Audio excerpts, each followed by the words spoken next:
करने वाले हैं आपके सामने ये प्यारा सा हॉस्पिटल फार्मेसी। ठीक है, हॉस्पिटल एंड क्लिनिकल फार्मेसी का सुपर 25 क्वेश्चन। ठीक है, देखिए आपको एक चीज बता देते हैं। देखिए आप सुपर 25 क्या चीज है, क्या क्या इसमें मिलने वाला है आपको एकदम अच्छे तरीके से। अभी तक आपने कुछ भी नहीं पढ़ा है, ठीक है, कुछ भी नहीं, ए टू जेड हमसे कुछ भी नहीं पढ़ा है, तो केवल और केवल सुपर 25 क्वेश्चन एकदम से अच्छे से तैयार कर लीजिए। और एक साल का, ठीक है, एक दो साल का अपना पेपर भी बढ़िया से देख लीजिएगा। ठीक है, ये आपके सामने 2023 और 24 का पेपर सुपर 25 क्वेश्चन में सर गुरुदेव क्या क्या रखे हैं आपको बता देते हैं। देखा जाए तो ये सुपर 25 क्वेश्चन आप ही के लिए बहुत इंपॉर्टेंट है। ठीक है, क्यों? क्योंकि सुपर 25 क्वेश्चन में 10 ऐसे लॉन्ग क्वेश्चन रखे गए हैं। ठीक है, 10 लॉन्ग क्वेश्चन है और 14 आपके कितने हैं, आपके शॉर्ट क्वेश्चन विथ आंसर है। उसके बाद आपका 30, कम से कम 50 या 60 तुम्हारे पास क्या रहेंगे, ठीक है, जो 1 मार्क के रहेंगे। 1 मार्क मतलब क्या होगा, ऐसे रहेंगे जो हर साल रिपीट क्वेश्चन पूछे जाते हैं। अब ये सुपर 25 क्वेश्चन कम से कम 3 से लेके 4 साल के पेपर को एनालिसिस करके अच्छे से बनाया गया है। ठीक है, इसको प्लीज़ ध्यान से देखिएगा। ठीक है, और ये वीडियो आप ही के लिए देखा जाए तो ये बहुत ही इम्पोर्टेंट पोर्शन होने वाला है। भाई ये क्यों, ठीक है। अब यहाँ से हम क्या कर देते हैं, आगे की तरफ रुक करते हैं भाई। ठीक है, आगे की तरफ रुक करते हैं तो इसको कैसे सॉल्व करेंगे ध्यान से आप देखिए। ठीक है, 1 मिनट बर्दाश्त। ठीक है, इसमें हम क्या करने वाले हैं, एकदम अच्छे तरीके से देखने वाले हैं सब कुछ ए टू जेड। ठीक है, अब प्लीज ध्यान से देखिएगा क्यों। ठीक, तो ये देखा जाए तो तुम्हारे पास कुछ बोलिए। ठीक है, अब सुनिए, देखिए यहाँ पर हम क्या करने वाले, इस वीडियो में ये सबको पूरे अच्छे तरीके से कवर करने वाले, ग्रुप में हमने सेंड कर दिया है। ठीक है, ये सामने आपके है। ठीक, अब इसमें क्वेश्चन में देखिए 10 आपके लॉन्ग ऐसे क्वेश्चन रहेंगे जो अति महत्वपूर्ण रहेंगे फुल सोल्यूशन के साथ। 14 आपके शॉर्ट रहेंगे, कम से कम 50 से लेके 60 एमसीक्यू ऐसे रहेंगे जो 2022, 23, 24 में क्वेश्चन पूछे गए हैं। मतलब 3-4 साल क्वेश्चन जो रिपीट किए गए उसी को इसमें कन्वर्ट किया जाएगा। ऐसा नहीं कि हम बोल देंगे 100, 150, 200 तुम्हें हम 1 नंबर का क्वेश्चन करा दे 4 घंटा उसी में सब खिचड़ी कर देंगे। ऐसा प्लीज मत करिएगा, नहीं तो आपका सारा दिक्कतें हो जाएगी आप ही के लिए। ठीक है, तो आप ही के लिए दिक्कत होगी तो दिक्कतें भी दिक्कत हो सकती है। लाइट भी भग गई भाई, कोई टेंशन नहीं।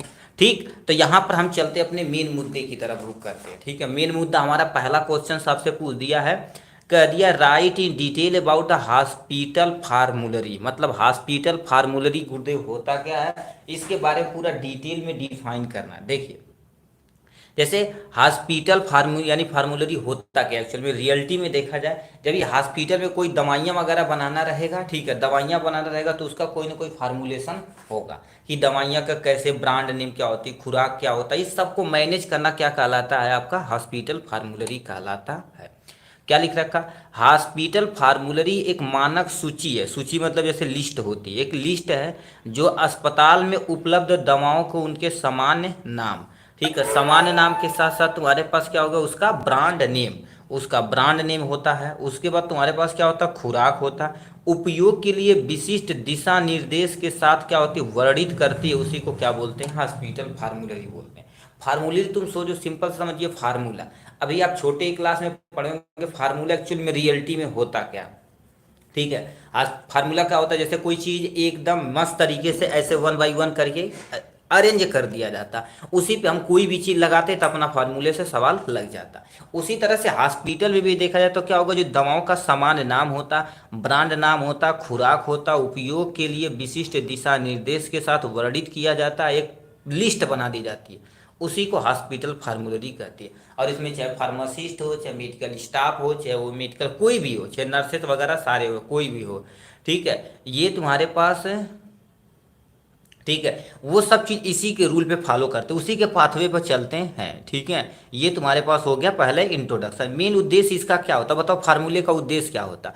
फार्मूले का उद्देश्य ये होता है कि हम स्टेप बाय स्टेप उसको फॉलो करें, अपना काम इजी हो जाए।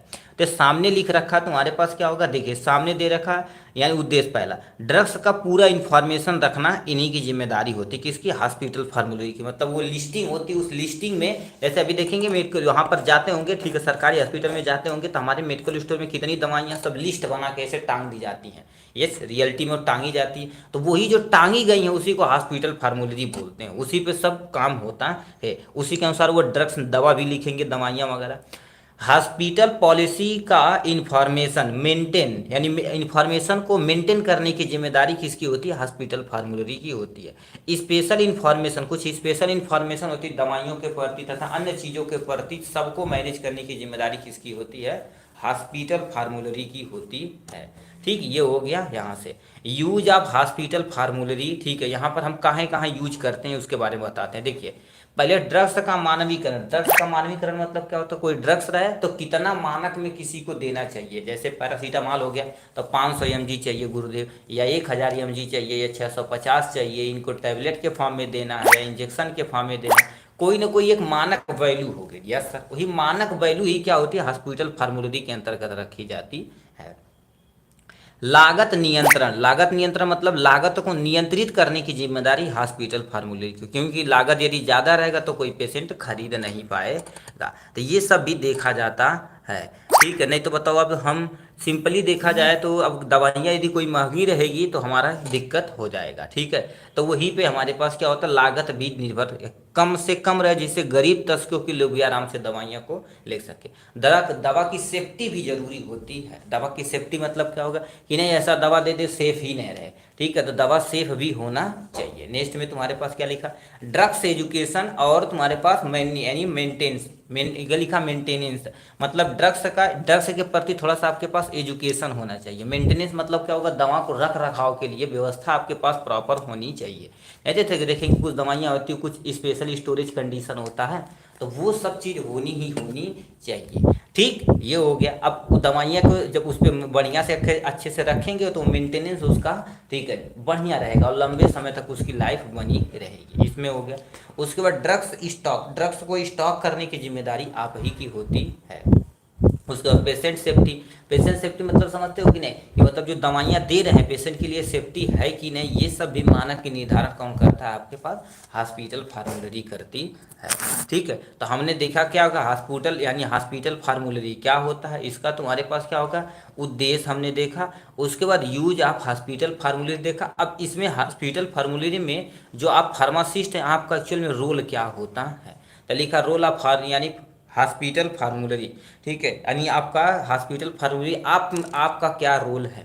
पहले लिखा ये जो फार्मासिस्ट होते हैं दवाओं का चयन तथा मूल्यांकन करना इन्हीं की जिम्मेदारी होती है, कि इस फार्मूलरी के अंतर्गत कौन कौन रखा जाए, कि हमारी स्टॉक में कौन कौन कितनी दवाइयाँ हैं, उसकी जिम्मेदारी कौन लेता है, एक फार्मासिस्ट लेता है, पहला पॉइंट। दूसरा, दवाओं की आपूर्ति और प्रबंध करना इन्हीं की जिम्मेदारी होती है। जो दवाइयाँ हो गई तो उनको आपूर्त करना, ठीक है, और उन्हें प्रबंध करना जिम्मेदारी इन्हीं हॉस्पिटल फार्मूलरी की होती है। रोगियों को परामर्श देना, मतलब रोगियों को परामर्श देना कि भाई ऐसे दवाइयाँ खानी है और ये स्टेप है, ये दवाइयाँ इसकी, ये दवाइयाँ इतनी इतने दिन तक चलानी, सब कुछ निर्देश देना जिम्मेदारी किसी फार्मासिस्ट की होती है। नई दवाइयों का मूल्यांकन करना, मान लीजिए मार्केट में कोई नई दवाइयाँ आ गई तो उसका मूल्यांकन करके हमें दोबारा इस यानी जो तुम्हारे पास ये हॉस्पिटल फार्मूलरी है उसमें हमें रखने की काम होता है। ठीक, तो ये हो जाएगा यहाँ से। नए दवाइयों का क्या करना, मूल्यांकन करना है, तो बता दिए। लागत नियंत्रण करना, मतलब जो दवाइयाँ हैं उसको भी आपको लागत पे भी नियंत्रण करना, नहीं तो बताओ ज़्यादा महंगी रहेगी तो गरीब तबके के लोग ले ही नहीं पाएंगे। ठीक है, तो ये आपके सामने रोल ऑफ यानी role of pharmacist in hospital formulary में हो जाएगा। ठीक, नेक्स्ट क्वेश्चन क्या पूछा हुआ, नेक्स्ट क्वेश्चन की तरफ चलते हैं। कह दिया पहला दूसरा क्वेश्चन क्या दे रखा, गिव द, ठीक है, give the requirement and professional responsibility of pharmacist in hospital. मतलब हॉस्पिटल में देखा जाए तो एक फार्मासिस्ट होता है तो उसकी रिस्पॉन्सिबिलिटी क्या होती है, और हॉस्पिटल में ठीक है वो तो रिस्पॉन्सिबिलिटी हो गई। अब एक हॉस्पिटल में ठीक है हमारे तुम्हारे पास कितने फार्मासिस्ट रह सकते हैं वो चीज़ बताने की जिम्मेदारी यहाँ पर होगी आराम से। तो सबसे पहले समझते हैं हॉस्पिटल फार्मेसी क्या होता है। उसको फार्मासिस्ट कितनी ज़रूरत होती है और फार्मासिस्ट कहाँ कहाँ काम कर सकते हैं उसको हम यहाँ से बता देते हैं, किसी एक को डिफाइन कर देना काम हो जाए। हॉस्पिटल फार्मेसी का था, पहले समझ तो हॉस्पिटल क्या होता है। हॉस्पिटल एक कॉम्प्लेक्स ऑर्गेनाइजेशन होती है, क्यों? क्योंकि देखा जाए तो हॉस्पिटल में ही काम करना है तो हॉस्पिटल को पहले जाना जरूरी होता है। हॉस्पिटल एक कॉम्प्लेक्स ऑर्गेनाइजेशन होती है, बट क्यों? क्योंकि इसमें देखा जाए तो एक नहीं काम होता, कईयों काम होता है। जैसे पर्ची का अलग काटना, डिस्क, यानी हॉस्पिटल का अलग काम, डॉक्टर का अलग काम, जो हॉस्पिटल में फार्मासिस्ट वो अलग काम, बेड का, वार्ड का अलग अलग काम होता है। जनरल वार्ड होता है, प्राइवेट वार्ड होता है, तो ये सब वार्ड जो तुम्हारे पास होती है इसी के अंतर्गत रखी जाती है। तो लिखा है हॉस्पिटल एक कॉम्प्लेक्स ऑर्गेनाइजेशन है, ठीक। यह trend, well educated, scientific equipment की सहायता से हेल्थ सर्विस प्रोवाइड करते हैं। तुम सोच सकते हो जो तुम्हारे पास हॉस्पिटल है यदि अच्छे से जो ट्रेंड रहे, चाहे वो फार्मासिस्ट रहे, चाहे नर्सेस रहे, कोई भी रहे, वो नहीं कि 10 पास वाली लड़कियों को ला कर रख दे बढ़िया बढ़िया, वो वाला सिस्टम नहीं, ठीक है। वो ट्रेंड होनी चाहिए, वेल एजुकेटेड होनी चाहिए। वेल एजुकेटेड मतलब उनकी कुछ ना कुछ अच्छे से क्वालिफिकेशन, एएनएम जीएनएम वगैरह या डी फार्मा वगैरह होना चाहिए, ठीक। उसका साइंटिफिक इक्विपमेंट मतलब अच्छे अच्छे जो इक्विपमेंट होने चाहिए जो अच्छे से काम करते हो, जो हेल्थ सर्विस क्या करें, प्रोवाइड कर सकते हैं, उसी को क्या बोलते हैं, हॉस्पिटल बोलते हैं। अब आते हैं हॉस्पिटल फार्मेसी किसे बोलते हैं।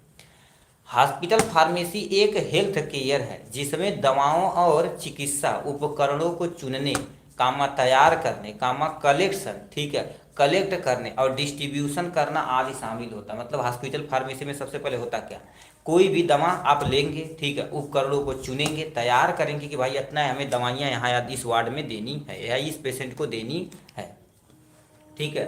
वो और उसकी जिम्मेदारी क्या होती है, कलेक्शन करना, उसका डिस्ट्रीब्यूशन करना, ये सब किसकी जिम्मेदारी होती है, हॉस्पिटल फार्मेसी की होती है, ठीक। नेक्स्ट में तुम्हारे पास क्या लिख रखा है, अब आते हैं इस पे। क्या बोल दिया बाबू, हॉस्पिटल फार्मेसी का मेन उद्देश्य जो होता है, ठीक है, ड्रग्स को रिसीव, कामा स्टोरेज तथा पेशेंट को वितरित करना यानी करना होता है। कहने का मतलब क्या होता है, देखिए हॉस्पिटल फार्मेसी का जो मेन उद्देश्य होता है ड्रग्स को कहीं ना कहीं से हमें रिसीव करना है। अब कहाँ से रिसीव करना है, जैसे किसी होलसेल दुकान से खरीद के लाएंगे या कहीं से लेकर आएंगे दवा को, यानी रिसीव करके स्टोरेज करेंगे अपने यहाँ। अब पेशेंट को क्या करेंगे, पर्चे पे या बिना पर्चे के आप क्या करेंगे, उन्हें वितरित करेंगे, मतलब उन्हें देंगे, आपकी जिम्मेदारी होती है। हॉस्पिटल फार्मेसी दवा निर्माण और यानी पेरेंटल प्रोडक्ट बनाने का भी कार्य करती है। दवा का निर्माण मतलब ये मत समझना कंपनी बैठा देगा, ऐसा नहीं, दवा की खुराक को मेंटेन करना यहाँ होता है, पेरेंटल प्रोडक्ट बनाने की जिम्मेदारी होती है। अब ये वाला चीज़ बहुत इंपॉर्टेंट है, कह दिया हॉस्पिटल में फार्मेसी की आवश्यकता, मतलब यदि 100 या सॉरी 50 बेड रहेगा तो कम से कम आपको 30 यानी 3 फार्मासिस्ट होने ही होने चाहिए। एक हॉस्पिटल है मान लेते हैं तुम्हारे पास, उसमें कितने बेड हैं, मान लेते हैं तुम्हारे पास टोटल 50 बेड हैं, 50 बेड है तो कम से कम आपको 3 फार्मासिस्ट होने चाहिए। यदि तुम्हारे पास 100 बेड है तो 5 यानी 5 फार्मासिस्ट होने चाहिए, 200 है तो 8 बेड होना चाहिए, और 300 बेड है तो तुम्हारे पास 10 होने चाहिए। तो ये मानक अपने आप बढ़ता चला जाता है, ठीक। तो ये हो जाएगा आपके बारे में। नेक्स्ट क्या लिख रखा बाबू, ठीक है। अब यहाँ से बातें हैं तुम्हारे पास आउट पेशेंट यानी फार्मासिस्ट रिस्पॉन्सिबिलिटी, क्योंकि हमसे क्वेश्चन में पूछा था responsibility of pharmacist in hospital, तो कोई एक आपको डिफाइन करना पड़ेगा, चाहे इन पेशेंट के बारे में बता दिए चाहे आउट पेशेंट। हम आउट पेशेंट के बारे में बता दे रहे हैं, यानी फार्मासिस्ट का ओपीडी में एक्चुअल में काम क्या होता है, ठीक। तो लिखा है पहले, यानी देखो अब ये 3-4 जगह काम कर सकते हैं। पहले सेंट्रल डिस्पेंसिंग एरिया, मतलब जो बीचों बीच मध्य केंद्र में रहता है उनके बारे में होता है, जहाँ पर सब पर्चा जाता है। तो लिखा लिखा करेक्ट ड्रग्स मिक्स तकनीक का उपयोग को सुनिश्चित करना, मतलब क्या करना है, दवाइयाँ मिक्सिंग की जाती है ना, जैसे 2-3 दवाइयाँ मिला के एक खुराक बनाई जाती है, तो वो करेक्ट आपके पास डोजिंग तगड़ी होनी चाहिए। दूसरा, पेशेंट के लिए रिकॉर्ड तथा बिलिंग को ध्यान रखें, मतलब पेशेंट का तुम्हारे पास कितना आया कितना गया ये सब मैनेज करना जिम्मेदारी इन्हीं की होती है, ठीक। क्यों? क्योंकि अब बड़े बड़े अस्पताल में देखेंगे तुम्हारे पास पर्चा होता, सिस्टम अलग होता कि मतलब 1000 आप 500 का पर्चा कटवाइए तब अंदर जाइए, ये तब होता। तो बिलिंग को बनाए रखना इन्हीं की जिम्मेदारी होती है। प्रिस्क्रिप्शन फाइल को बनाना, प्रिस्क्रिप्शन फाइल को बताना, आप यदि आप सेंट्रल एरिया में लगेंगे तो प्रिस्क्रिप्शन फाइल भी बनाना पड़ेगा। प्रिस्क्रिप्शन फाइल मतलब कोई डॉक्टर आया तो उस डॉक्टर का पूरा ब्यौरा कागज में लिख देंगे, वो डॉक्टर के पास लिख जाएगा, डॉक्टर उस पर दवा लिख देगा। तो ये भी तैयार करना किसकी जिम्मेदारी होती है, फार्मासिस्ट की होती है। पेशेंट केयर एरिया मतलब जहाँ पर पेशेंट हैं, ठीक है, पेशेंट केयर एरिया में तुम्हारे पास क्या लिख रखा है, रेगुलर रूप से नर्सिंग यूनिट में जाकर दवा क्षेत्र का तुम्हारे पास जांच करना। कहने का मतलब ये कहना क्या चाह रहे हैं, देखिए कहना क्या चाह रहे हैं ये होता क्या, देखिए मान लेते हैं तुम्हारे पास क्या होगा, एक हॉस्पिटल, ये मान लेते हैं आर्थो वार्ड है, तो आर्थो वार्ड में देख रहे हैं तो यहाँ पर केवल और केवल patient ortho ortho ortho ortho, एक नहीं कईयों 100 पेशेंट रहेंगे। तो यहाँ पर एक छोटा सा घर रहेगा, ठीक है, छोटा सा घर रहेगा, तो ये नर्सिंग होम रहेगा। नर्सिंग लोग आएंगे, इसी में बैठेंगे और दवा को सबको उपचार उपचार करके फिर यहाँ से चले जाएंगे, यही सिस्टम होता है ना। तो वही चीज़ तुम्हारे पास फार्मासिस्ट में जो तुम्हारे पास वार्ड है, तो हर एक वार्ड में हमें जाके देखना कि दवाइयाँ कुछ कमी तो नहीं रह गई, यदि कमी हो गई तो उनकी पूर्ति करनी हमारा जिम्मेदारी बनती है। ठीक, ये हो गया पहला, वही तो लिखा गया तुम्हारे पास, नर्सिंग यूनिट में जाकर दवा क्षेत्र की जांच करना लिखा। दूसरा तुम्हारे पास क्लिनिक में रोगियों द्वारा लाई गई ड्रग्स की पहचान करना। कहने का मतलब जैसे अभी क्लिनिक से कोई दवाई लेकर आया, मतलब मेडिकल स्टोर से कोई दवाई लेकर आया आपके पास, तो आप में रियलिटी में करोगे का, उस दवाई को पूरा जांच करेंगे तभी हम उसे देखेंगे। ठीक, यही होता है ना, तो उसका पहचान करेंगे सही है कि नहीं, गलत है कि नहीं। ठीक, तो ये जिम्मेदारी होती है। दवाओं के उपयोग तथा आईबी प्रशासन हेतु, ठीक है, हेतु रोगी परामर्श में यानी शामिल होना। कहने का मतलब क्या कर रहता है, दवाओं के उपयोग में और तुम्हारे पास आईबी प्रशासन हेतु रोगी प्रशासन में तुम्हें क्या करना, शामिल होना आपकी जिम्मेदारी बनती है। ठीक, नेक्स्ट में तुम्हारे पास जनरल रिस्पॉन्सिबिलिटी होती है। अब जनरल रिस्पॉन्सिबिलिटी क्या होती है, वो इनके बारे में थोड़ा सा बता दीजिए। लिख रखा है, देखिए आउटडोर पेशेंट में, जिसे हम ओपीडी शॉर्ट में बोलते हैं, ओपीडी के लिए आवश्यक ड्रग्स का समन्वय करना। कहने का मतलब फार्मासिस्ट क्या कर देते हैं, जैसे मान लेते हैं आप आर्थो वाले आप डॉक्टर बैठेंगे, आर्थो वाले या पेट वाले डॉक्टर बैठेंगे मान लेते हैं फॉर एग्जांपल, या न्यूरो वाले, तो न्यूरो से संबंधित जितना दवा रहेगा आप फार्मासिस्ट को देंगे। और मान लेते तुम्हारे पास जो ये हड्डी संबंधी, आर्थो वाले नहीं बोले हैं, आर्थो संबंधी कोई भी डिजीज रहेगा तो उससे संबंधी हमारे पास प्रॉपर दवा होनी चाहिए। ठीक, वही चीज़ क्या रखा, समन्वय करना, मतलब व्यवस्था करके उसे मैनेज करना। यह सुनिश्चित करना कि सभी दवाइयों के सही ढंग से प्रबंध है कि नहीं, मतलब ये हमने क्या करने के लास्ट में समांतर देखेंगे हमारे यहाँ सही दवाइयाँ प्रॉपर सभी दवाइयाँ हैं कि नहीं। हमारे तो पेशेंट लाग डॉक्टर लाग बैठा दिए, वो दवा लिख रहा है, अंदर जाके एक को दवाइयाँ नहीं मिल रही है, ठीक है, तो चिल्ला रहा है डॉक्टर की ये लाओ वो लाओ, ठीक है, तो उसे दिक्कत हो सकती है। फिटनेस में क्या लिखा, कार्डियक हो गया, पल्मोनरी तथा इमरजेंसी स्थितियों में, ठीक, आपको भी भाग लेना है। इमरजेंसी स्थिति में जैसे मान लेते तुम्हारे पास क्या हो गया, अभी यहाँ से ठीक है ये सब काम किए, अब इमरजेंसी स्टेप में जाएंगे, ठीक है, इमरजेंसी में जाएंगे तो बहुत सारा काम सीखेंगे, धीरे धीरे धीरे धीरे सब कुछ सीख जाएंगे, क्योंकि इमरजेंसी में एक दो नहीं पेशेंट, हमेशा प्रॉपर पेशेंट आते रहते हैं। ठीक, तो ये आपके सामने हॉस्पिटल फार्मूलरी रहा, ठीक है, नहीं हॉस्पिटल फार्मासिस्ट रहा या फार्मेसी बोल सकते हैं। ठीक, तो ये हमने डिफाइन कर दिया। नेक्स्ट क्वेश्चन क्या पूछा है, कर दिया define drugs distribution. Drugs distribution होता क्या, give the detail in the presence of output, ठीक है, आउटपुट नहीं, इन, देखो इन पेशेंट और आउट पेशेंट होते हैं, दो पेशेंट होते हैं। इन पेशेंट मतलब जो केवल हॉस्पिटल में रहते हैं, जैसे वार्ड में किसी न किसी शिफ्ट हैं वो हो गया। आउट पेशेंट जैसे आए, पर्ची कटाएं, ओपीडी दिखाएं और चले गए अपने घर, तो उस टाइप से होते हैं। तो ये लिखा है, सबसे पहले तुम्हें क्या कर, ड्रग्स डिस्ट्रीब्यूशन को पूरा डिटेल में बताना पड़ेगा। ठीक, उसके बाद तुम्हारे पास इन पेशेंट तथा आउट पेशेंट को क्या करना पड़ेगा, अच्छे से एक्सप्लेन करना पड़ेगा। ठीक है, तो यहाँ से तुम्हारे पास लिख रखा ड्रग्स डिस्ट्रीब्यूशन, उसके बाद यहाँ से दे रखा इन पेशेंट डोर को और आउटडोर पेशेंट को कैसे आप मैनेज करेंगे। ठीक है, अब इसको बंद करिए भाई, पानी एक बार पी के आया।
ठीक है, तो हम देखते हैं सबसे पहले ड्रग्स डिस्ट्रीब्यूशन होता क्या। देखिए डिस्ट्रीब्यूशन मतलब समझो क्या होता है, ड्रग्स मतलब दवाइयाँ, डिस्ट्रीब्यूशन मतलब बांटना, बस सिंपल सा समझ गए। ड्रग्स डिस्ट्रीब्यूशन अब लिख सकते हैं, कहाँ कहाँ बांट सकते बताओ। कोई ओपीडी में आया उसे बांट सकते हैं, तो उसे आउटडोर पेशेंट बोले। अब कुछ समझे, इनडोर मतलब क्या होगा, जो आपके हॉस्पिटल में किसी न किसी वार्ड में है, चाहे वो आईसीयू में, एनआईसीयू में, इमरजेंसी में, या आर्थो वार्ड में, या कार्डियक वार्ड में, किसी किसी वार्ड में है, तो वो जो किसी न किसी वार्ड में है उसी को क्या बोला जाता है बाबू, ड्रग्स डिस्ट्रीब्यूशन बोला जाता है। ठीक है, अब समझते हैं आगे हम क्या देखते हैं अच्छे तरीके से। ठीक, क्या लिख रखा, ड्रग्स डिस्ट्रीब्यूशन समझते हैं क्या होता है। देखिए लिख रखा गुरुदेव, पहले रखा ड्रग्स डिस्ट्रीब्यूशन। ड्रग्स डिस्ट्रीब्यूशन वह प्रक्रिया जिसके माध्यम से अस्पताल में रोगियों को आवश्यक दवाओं समय पर उचित मात्रा में उपलब्ध कराई जाती है, उसी को ड्रग्स डिस्ट्रीब्यूशन कहते हैं। किसके द्वारा होता है, एक्चुअल में फार्मासिस्ट के द्वारा होता। अब होता क्या, ध्यान से सुनिए। सबसे पहले हमने दवा लिया, ठीक है, दवा लिया और हमने क्या कर दिया, जो हमारे वार्ड में है, वार्ड छोड़िए, तो पेशेंट तक दवा को पहुंचाना ही क्या कहलाता है, ड्रग्स डिस्ट्रीब्यूशन कहलाता है। किसी भी मेथड से पहुंचा उससे ले देना देना नहीं, बट उसके पास पहुंचना चाहिए। ठीक है, तो ये आपके सामने हो जाएगा डिस्ट्रीब्यूशन। डिस्ट्रीब्यूशन टू टाइप से होता है, फर्स्ट इज है indoor patient, second is the outdoor patient होता है। ठीक है, सेकेंड यानी क्या होता है, इनडोर पेशेंट होता है और आपके सामने आउटडोर पेशेंट होता है। इनडोर पेशेंट में तुम्हारे पास क्या हो गया, जैसे कोई वार्ड आ गया, लिखा ना तुम्हारे पास, कोई वार्ड हो गया, ऑपरेशन वार्ड हो गया, एक्सरे वार्ड हो गया, हॉस्पिटल वार्ड हो गया, ठीक है, हॉस्पिटल अदर डिपार्टमेंट हो गया, तो ये सब जो तुम्हारे पास वार्ड होते हैं, तो इसे इनडोर पेशेंट कहते हैं। क्या बोला जाता है उसे, इनडोर पेशेंट बोला जाता है। उसके बाद आउटडोर पेशेंट, जिसे हम क्या बोलते हैं, ओनली ओपीडी होती है। ओपीडी में क्या कहते हैं, पेशेंट आया, पर्चा कटाया, डॉक्टर से मिला, फार्मासिस्ट के पास दवा लिया और अपने घर को निकल दिया है। तो इसमें समानता वो होते हैं, जैसे किसी को फीवर हो गया, बुखार हो गया, बुखार फीवर बात एक ही है, सर्दी जुकाम, ये सब सारी चीज़ें हो जाती है ना, तो उसको क्या बोला जाता है, ड्रग्स डिस्ट्रीब्यूशन बोला जाता है। ठीक, तो ये आपके सामने हो गया यहाँ से। अब हम क्या कर देते हैं, लिख रखा है method of drugs distribution to inpatient, मतलब इन पेशेंट को कैसे बांटेंगे, फिर आउट पेशेंट के बारे में थोड़ा सा डिस्ट्रीब्यूट कर देंगे, बस काम हो जाएगा। तो सबसे पहले हम क्या लिखेंगे, देखिए हम दवा कैसे बांट सकते हैं इन पेशेंट में। सबसे पहले व्यक्तिगत प्रिस्क्रिप्शन यानी ऑर्डर मेथड, कहने का मतलब व्यक्तिगत मतलब एक कोई व्यक्ति लेकर आएगा, भैया पर्चा देगा आपको, जैसे कह देगा, मान लेते हैं हम बोल दिए भैया ये हमारी दवा है, ठीक है, ये हमारी दवा ज़रा निकालना भाई, तो ठीक है, तो ये व्यक्तिगत हो गया। उसी के पर्सन की दवा निकालेंगे जब तक वो उसका क्लियर नहीं हो जाएगा, उसको दवा देंगे, पैसा देंगे, फिर दूसरी पर्ची देंगे, स्टेप बाय स्टेप करेंगे।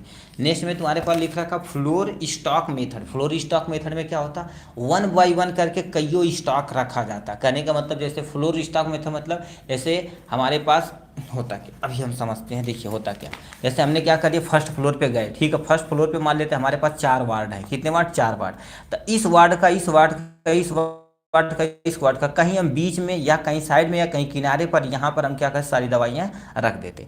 फिर जब पर डे फार्मासिस्ट जाता है, इसमें देखता वार्ड में कोई कमी है, दवा की उठा के यहाँ पर एक फार्म जो नर्सिंग, ठीक है, नर्सिंग वाला एरिया होता है वहाँ पर चिपका देता है, यहाँ पर, यहाँ पर, यहाँ पर नर्सिंग वाले एरिया पे चिपका देता है और अपना काम हो जाता है। चिपकाने का मतलब दे देता है जितनी ज़रूरत होती है, तो वो हो गया। तो उसे क्या बोलते हैं, फ्लोर स्टॉक मेथड बोलते हैं। नेक्स्ट में तुम्हारे पास यूनिट डोजेज यानी वितरण होता है या डिस्ट्रीब्यूशन होता है। यूनिट मतलब समझो क्या हो गया, जैसे मान लीजिए किसी एक व्यक्ति की दवा लेकर जाएंगे, ठीक है, उसे देकर आएंगे, एक व्यक्ति की, ठीक है, एक व्यक्ति को देकर जाएंगे, ठीक है, तो उससे क्या बोला जाता है, यूनिट डोजेज डिस्ट्रीब्यूशन बोला जाता है। नेक्स्ट में तुम्हारे पास लिखा बास्केट मेथड। अब बास्केट मेथड में क्या होता है, जैसे मान लेते हैं हमें इस वार्ड में जाना, भी जो बोले ना, अब मान लेते हैं हमें इस वार्ड में जाना, अब 5-7 दवाइयाँ लेके जाना है, तो बताओ, मान लेते हैं तुम्हारे पास है 5-7 दवाइयाँ हैं। अब उस वार्ड में मान लेते 100 लोग हैं या 50 लोग हैं, ठीक है, 50 लोग सबको दवाइयाँ देना है, तो हम क्या करेंगे, बास्केट मेथड मतलब एक ट्रॉली टाइप में होती है, उसी में इस रैक बना होता है, तो रैक में हम दवाइयों को रख लेते हैं और जैसे जिसको ज़रूरत होती है जितना हम लगाते चले जाते हैं, तो वही लिख रखा बास्केट मेथड होता है। नेक्स्ट में तुम्हारे पास क्या लिख रखा है, इन पेशेंट क्या, इनमें केवल फार्मासिस्ट हॉस्पिटल के अंदर ड्रग्स डिस्ट्रीब्यूशन करना होता है, मतलब इसमें केवल बाहरी कोई नहीं, जो अंदर है पेशेंट उनको, चाहे वार्ड में है कहीं पर भाई, अंदर ही केवल देना है। ठीक, ये हो गया। अब यहाँ से तुम्हारे पास drugs distribution to out patient को तुम एक्चुअल में रियलिटी में कैसे दोगे? सबसे पहले क्या होता है, एक आउटडोर पेशेंट को हम क्या बोलते हैं, एम्बुलेटरी पेशेंट बोलते हैं। एम्बुलेंसी मतलब ये मूव करते रहते हैं, बैठते नहीं हैं। जैसे अभी हमारे यहाँ जैसे, ठीक अभी हम सही तो है थी, हम कहीं पलट गए। फिर होता क्या, जैसे भी वार्ड वाला बंदा, उसको तुम आज नहीं बिहान नहीं ट्रीट करोगे तब भी वहीं रहेगा, ठीक है। अब यहाँ पर क्या करें, नहीं ट्रीट करोगे भाग जाएंगे। तो यही लिखा, आउटडोर पेशेंट को अस्पताल में भर्ती नहीं किया जाता है, इसे समान या इमरजेंसी रूप से दिया जाता है, जो डायग्नोस और थेरेपी प्रिवेंशन को, ठीक है, हो सकता है। मतलब क्या होगा, किसी को डायग्नोसिस करना वो भी हो सकता है, किसी को थेरेपी देना वो भी हो सकता है, किसी ड्रग्स को प्रिवेंट करना ये भी हो सकता है, वो कुछ भी हो सकता है, ठीक है। तो ये आपके सामने हो जाएगा यहाँ से। नेक्स्ट में तुम्हारे पास type of outdoor patient. Outdoor patient के कितने तरह के होते हैं? सबसे पहले जनरल आउटडोर पेशेंट, मतलब जनरल आते, सर्दी जुकाम वाले, पर्ची कटाएं, दवा डॉक्टर से मिल, अपनी जो परेशानियां हैं बताएं, बिना लए वो भी जांच किए फिर घर चले गए, ठीक है। तो उस टाइप से होता है। नेक्स्ट में तुम्हारे पास लिखा, स्टेप फॉर आउट पेशेंट को वितरण करना, मतलब step by step outdoor patient को यानी कैसे तुम दवाइयाँ दे सकते हो। सबसे पहले पेशेंट का पूरा नाम रजिस्टर में मेंटेन किया जाना चाहता है, ठीक है, किया जाता। मतलब कब आता, अब ये गुरुदेव कब कह देला तू, देखे स्टार्टिंग में जब घुसता हमारे हॉस्पिटल में तो हम कंप्यूटर पे या ऑलरेडी कागज़ पे हम क्या कर देते हैं, उसका मेंशन कर देते हैं, ठीक। तो वही जो मेंशन किया गया हुआ है तो उसी को क्या बोलते हैं, रजिस्टर नंबर बोला जाता है। अब कोई डाउट आपके माइंड में आता होगा, ठीक है, आपके माइंड में आता होगा कि मान लेते हैं हम दे दिए, रजिस्टर कर दिए, तो उसका सब कैसे नाम पता कैसे कहाँ रखें। वो ऑलरेडी डिस यानी जब रिसेप्शन पे जाते हैं, जैसे अभी हॉस्पिटल में खुद जाए तो एक बंदा बैठा रहता है या बंदी बैठी रहती है, वो आपका पूरा ब्यौरा लिखती है, ठीक, वही सुन लेते हैं। फिर पेशेंट को डॉक्टर के पास भेजा जाता, फिर क्या होगा, डॉक्टर के पास भेजा जाएगा, डॉक्टर पूरी जांच के, ठीक है, जांच कर प्रिस्क्रिप्शन को लिखेगा, मतलब पूरा पूछ पाछ के या ब्लड व्लड जांच रहेगा तो उसे प्रॉपर जांच करेगा, जांच करने के बाद उसे दवा लिखेगा, जब दवा लिख देगा, ठीक है, तो फार्मासिस्ट के पास जाएगा। तो लिखा, पेशेंट फार्मासिस्ट के पास ड्रग्स वितर यानी देखो क्या बोल दिया जी, फार्मासिस्ट के पास ड्रग्स प्राप्त करता है, ठीक है। तो ये करते हैं पहला स्टेप। दूसरा तुम्हारे पास क्या लिखते हैं, फार्मासिस्ट से दवाई ले लिए, फार्मासिस्ट सभी दवाइयों को चेक करता है और लेबलिंग कर देता, सुबह शाम खाना, कितने टाइम खाना, ये सब लेबलिंग कर देता है। और डोजेज फॉर्म में बता देता है कि ये सुबह खाना खाना है, ये शाम खाना है, तो ये डोजेज फॉर्म बता देता है। तो इस तरह से देखा जाए तो हमारे पास ड्रग डिस्ट्रीब्यूशन किस में है, तुम्हारे पास देखा जाए जो आप समझ चुके होंगे, ठीक है। तो ये हो गया। यहाँ से नेक्स्ट क्वेश्चन की तरफ रुक करते हैं मेरे भाई, ये ठीक। नेक्स्ट क्वेश्चन तुम्हारे पास क्या दे रखा है, इधर पे आ जाते हैं। इंडोर पेशेंट हो क्या कह दिया, what is supply chain. Supply chain क्या होती है, preparation of drugs list, drugs की लिस्टिंग कैसे तुम करोगे, ठीक, जैसे हाई शेड्यूल ड्रग्स हो गया या यानी शेड्यूल एक्स हो गया और सामान्य ड्रग्स हो गया, तो इसको कैसे शेड्यूलिंग करेंगे ये भी तुम्हें बताना पड़ेगा, मतलब प्रिपरेशन कैसे करना पड़ेगा। तो सबसे पहले समझते हैं सप्लाई चेन क्या होती है। 4th नंबर क्वेश्चन,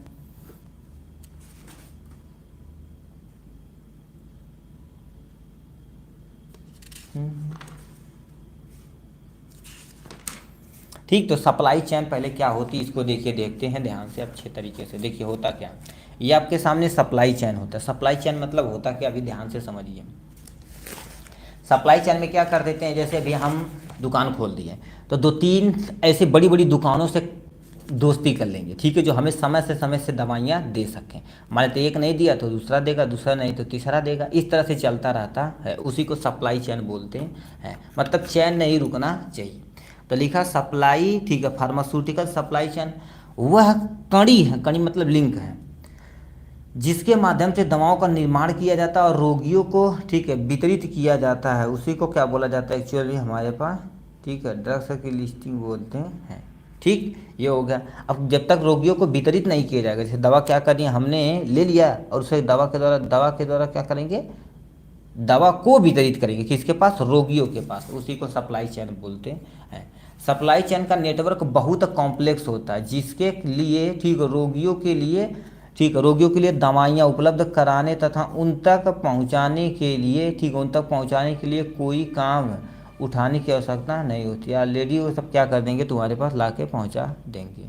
जैसे हमारे, ठीक है, ऐसे होता क्या, कोई कार्डियक पेशेंट है, उसको ज़रूरत है दवाइयाँ की, तो वो खुद ही क्या कर देगा, बुक कर देगा, या तुम्हारे पास सप्लाई चेन के जरिए किसी दुकान से खरीद के अपना मेंटेन करता है, फिर दुकान वाला कहीं खरीदता होगा, फिर बड़की दुकान कहीं से खरीदती है, सब चलता रहता है। ठीक है, तो फिर क्या लिख रखा तुम्हारे पास, कई हॉस्पिटल एजेंसी, डॉक्टर, या तुम्हारे पास दवा निर्माता, दवा वितरण तथा फार्मेसी चैन, ठीक है, फार्मेसी चैन अनुसंधान, ठीक, और एफडीए। अब एफडीए का फुल नेम तुरंत यहाँ पे लिख के दिखाइएगा, ठीक है, क्योंकि एफडीए वाला तुम्हारे पास इम्पोर्ट है, अभी इसके पीछे भी क्वेश्चन पूछा गया है, एफडीए का फुल नेम क्या होता है। सप्लाई चेन इन द शामिल है, मतलब सप्लाई चेन ये सारी चीज़ें शामिल होती हैं। अब कैसे दवाइयाँ हम खरीदते हैं, सबसे पहले मैन्युफैक्चर। अब गुड के मैन्युफैक्चर क्या होता है, मैन्युफैक्चर ऐसी जगह होती है जहाँ पर दवाइयाँ बनाई जाती हैं, ठीक है। मैन्युफैक्चर में जैसे कहते हैं ना, बड़ी बड़ी मैन्युफैक्चर कंपनियाँ होती हैं, वो अपना काम करती हैं, तो यही वो स्टेप, ये स्टेप बताना है तुम्हें। जैसे सबसे पहले तुम्हारे पास लिख रखा है मैन्युफैक्चरर, मैन्युफैक्चरर क्या कर देते हैं, किसी भी दवाइयाँ को बनाने की जिम्मेदारी इन्हीं की होती है। उसके बाद बताओ, किसी न किसी पर्सन को हम देंगे जो आपके कंपनी का रहता है, जिसे हम डिस्ट्रीब्यूटर बोलते हैं, डिस्ट्रीब्यूटर को हमने दवाइयाँ अच्छे से दे दिया है, ठीक।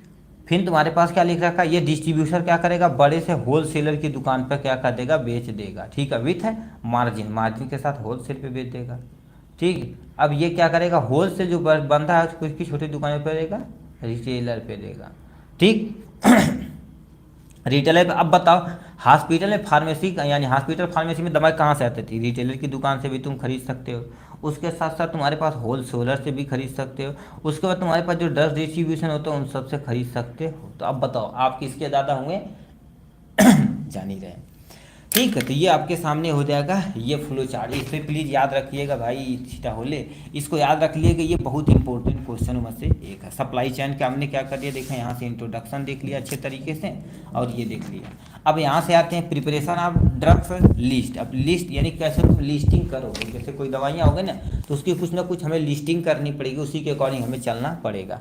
तो क्या लिखा, दवा द्वारा निर्मित दवाइयों की तैयारी करना, ठीक है, क्या बोल दिया है जी, डॉक्टर द्वारा ठीक है, डॉक्टर द्वारा निर्धारित दवाइयाँ तैयार करना नर्सिंग का कर्तव्य होता है। तैयार करने का मतलब क्या, जैसे अभी डॉक्टर क्या करेगा, किसी रजिस्टर पे लिख चला जाएगा, लिख के चला जाएगा, एक्चुअली में लिख कर दे कर चला जाएगा किसी न किसी, ठीक है, नर्सेज को। तो नर्सेज देखेंगे, अच्छा कमरा नंबर 3 पे इसको दवाइयाँ इतने बजे दी गई, इतने बजे हमें चला देना है, ठीक है। तो ये सब जिम्मेदारी इन्हीं की होती है। तो क्या लिख देगा, प्रिपरेशन ऑफ, यानी दवा द्वारा निर्मित दवाओं को तैयार करना नर्स के, ठीक है, नर्स का कर्तव्य होता है। एक वार्ड की तुलना किसी फार्मेसी में दवाओं की तैयारी बहुत अधिक, ठीक है, चुनौतीपूर्ण होती है। चुनौती तुम्हारे पास चुनौतीपूर्ण नहीं, चुनौतीपूर्ण एक्चुअल में होता है। ठीक है, तो यही होता है भाई।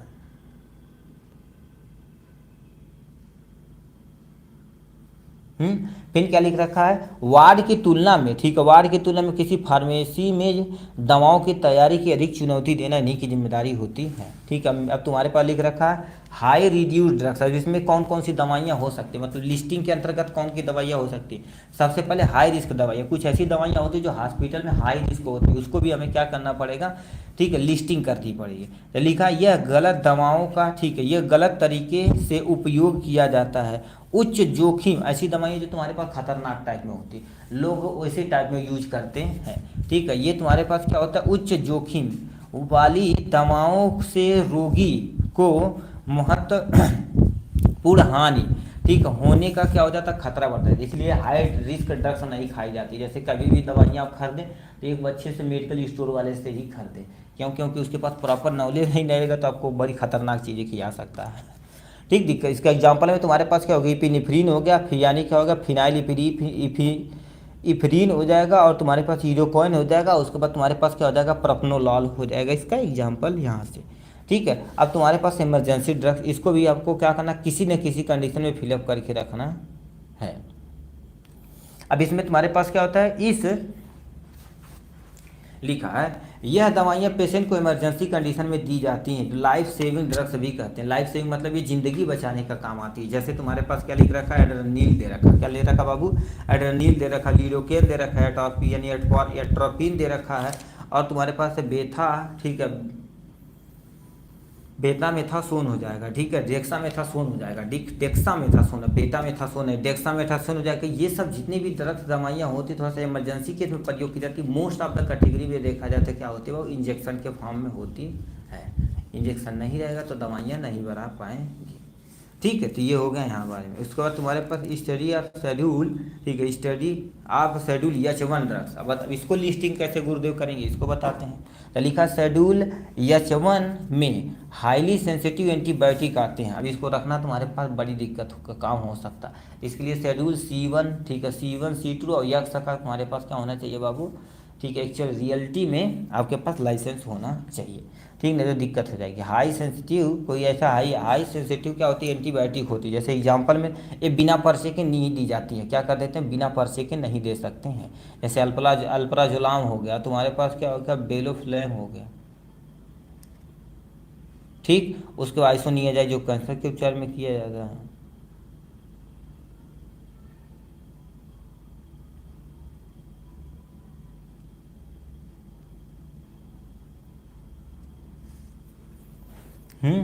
तो ये सब हम क्या कर देते हैं इसमें। और ट्रामाडाल, ट्रामाडाल भी इसी के अंतर्गत आती है, ठीक है। ट्रामाडाल भी देखा जाए तो कहीं आप खरीदने जाएंगे मेडिकल स्टोर पे तो नहीं देंगे, एक दो टिकिया तो नहीं देंगे, एक आध टिकिया पा जाओगे,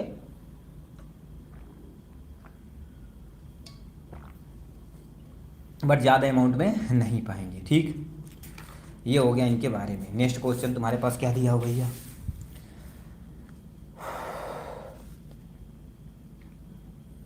बहुत भयानक टाइप में नींद आ रही है चलिए कोई दिक्कत नहीं। अब चलते हैं मेरे पास। डिफाइन रेडियो यानी रेडियो फार्मास्यूटिकल क्या होता है। Right the brief and storage of, ठीक है, स्टोरेज इन रेडियो फार्मास्यूटिकल। मतलब रेडियो फार्मास्यूटिकल के बारे में अच्छे से तुम्हें क्या करना पड़ेगा, डिफाइन करना पड़ेगा। कुछ ऐसे प्रोडक्ट होते हैं जो रेडियो एक्टिव सब्सटेंस के होते हैं, उन्हीं को क्या बोलते हैं, रेडियो एक्टिव फार्मास्यूटिकल बोलते हैं। अब समझिए वर्ड का मतलब, रेडियो मतलब रेडियो एक्टिव सब्सटेंस, फार्मा मतलब दवाइयाँ, सूटिक्स मतलब आप समझ रहे हैं उपचार करना, ठीक है। जब हम क्या कर देते हैं फार्मास्यूटिकल प्रोडक्ट का प्रयोग करके, अब फार्मास्यूटिकल प्रोडक्ट में कुछ भी हो सकता है, इसका उपयोग करके हम दवाइयों का ट्रीटमेंट करते हैं, क्या किसका, दवाओं का ट्रीटमेंट करते हैं, उसी को रेडियो फार्मास्यूटिकल बोला जाता है। क्या बोलते हैं एक्चुअल में, रियलिटी में रेडियो फार्मास्यूटिकल बोलते हैं। तो रेडियो फार्मास्यूटिकल वे दवाइयाँ होती जो रेडियो एक्टिव मटेरियल की बनी होती, उन्हीं को रेडियो एक्टिव फार्मास्यूटिकल बोला जाता है। तो लिखा है रेडियो एक्टिव, ठीक है, रेडियो एक्टिव नहीं, रेडियो फार्मास्यूटिकल को, ठीक है, को विशेष रूप से डिजाइन की जाती है प्रोडक्ट होती हैं, यानी डिजाइन की गई प्रोडक्ट होती हैं जो ट्रीटमेंट और निदान के लिए उपयोग की जाती है। जैसे कोई दवाइयाँ तगड़ी हो गई हैं तो उनको क्या कर देते हैं, इसी कैटेगरी के अंतर्गत रखी जाती है। और ये कैंसर के ट्रीप यानी थेरेपी वेरेपी में ज़्यादा उपयोग की जाती है। ये हो जाएगा। अब क्या लिख रखा, रेडियो फार्मास्यूटिकल क्वालिटी बॉडी में फैलकर उत्सर्जित करके, ठीक है, उत्सर्जित करते हैं और शरीर के इंटरनल ऑर्गेन तथा तुम्हारे पास इंजरी होगा सेल ग्रोथ का पता करते हैं। कहने का मतलब क्या करते हैं, यदि रेडियो एक्टिव, ठीक है, रेडियो एक्टिव फार्मास्यूटिकल प्रोडक्ट यदि हमारे शरीर के अंदर फैलेगा, ठीक है, तो क्या करेगा, सबसे पहले इंटरनल ऑर्गेन को डैमेज करेगा। जैसे तुम्हारे पास लीवर हो गया, कूलर हो गया, ये कूलर का ही बता रहे हैं गुरुदेव, कूलर नहीं, दवाइयाँ होती है, ठीक है, ठीक है। तो इंटरनल ऑर्गेन इंजरी तथा सेल ग्रोथ को क्या कर देते हैं, पता लगा। इंटरनल ऑर्गेन मतलब वैसे भी मान लेते हैं कि कहते हैं सूजन है पेट में है या इंटेस्टाइन में है, तो ये सब में दिक्कतें हो सकती हैं। इंजरी, कहीं इंजरी मान लेते हैं, जैसे मान लेते हैं हमारे यानी सर में थोड़ा सा दिक्कत होती है, ठीक है, थोड़ा सा दिक्कत होती है तो उसको भी मैनेज करने की जिम्मेदारी होती है। सेल ग्रोथ का पता लगाना, इसे सेल ग्रोथ मतलब तुम्हारे पास जो कैंसर सेल होते हैं उनको पता लगाने के लिए मोस्टली उपयोग किया जाता है। स्टोरेज कहाँ रखते हैं, इसको थोड़ी इसके बारे में थोड़ा सा आप नॉलेज ले लीजिए। देखिए स्पेशल कंटेनर में रखना चाहिए। देखिए इसको कभी खुला स्थान पे मत रखिएगा, नहीं तो आपके लिए ही बड़ी दिक्कत हो सकती है।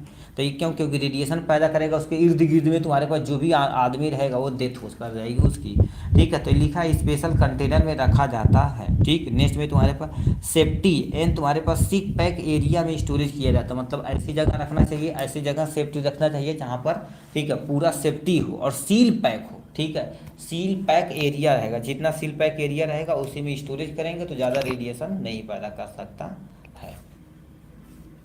फिर क्या लिखा, जिस एरिया में रखा जाएगा इंटरनेशनल यानी नेशनल तथा इंटरनेशनल रजिस्टर सेट होना चाहिए। ठीक है, अभी तुम सोच सकते हो एक देश से दूसरे देश जब आता जाता होगा तो कितनी भयानक नुकसान करता होगा।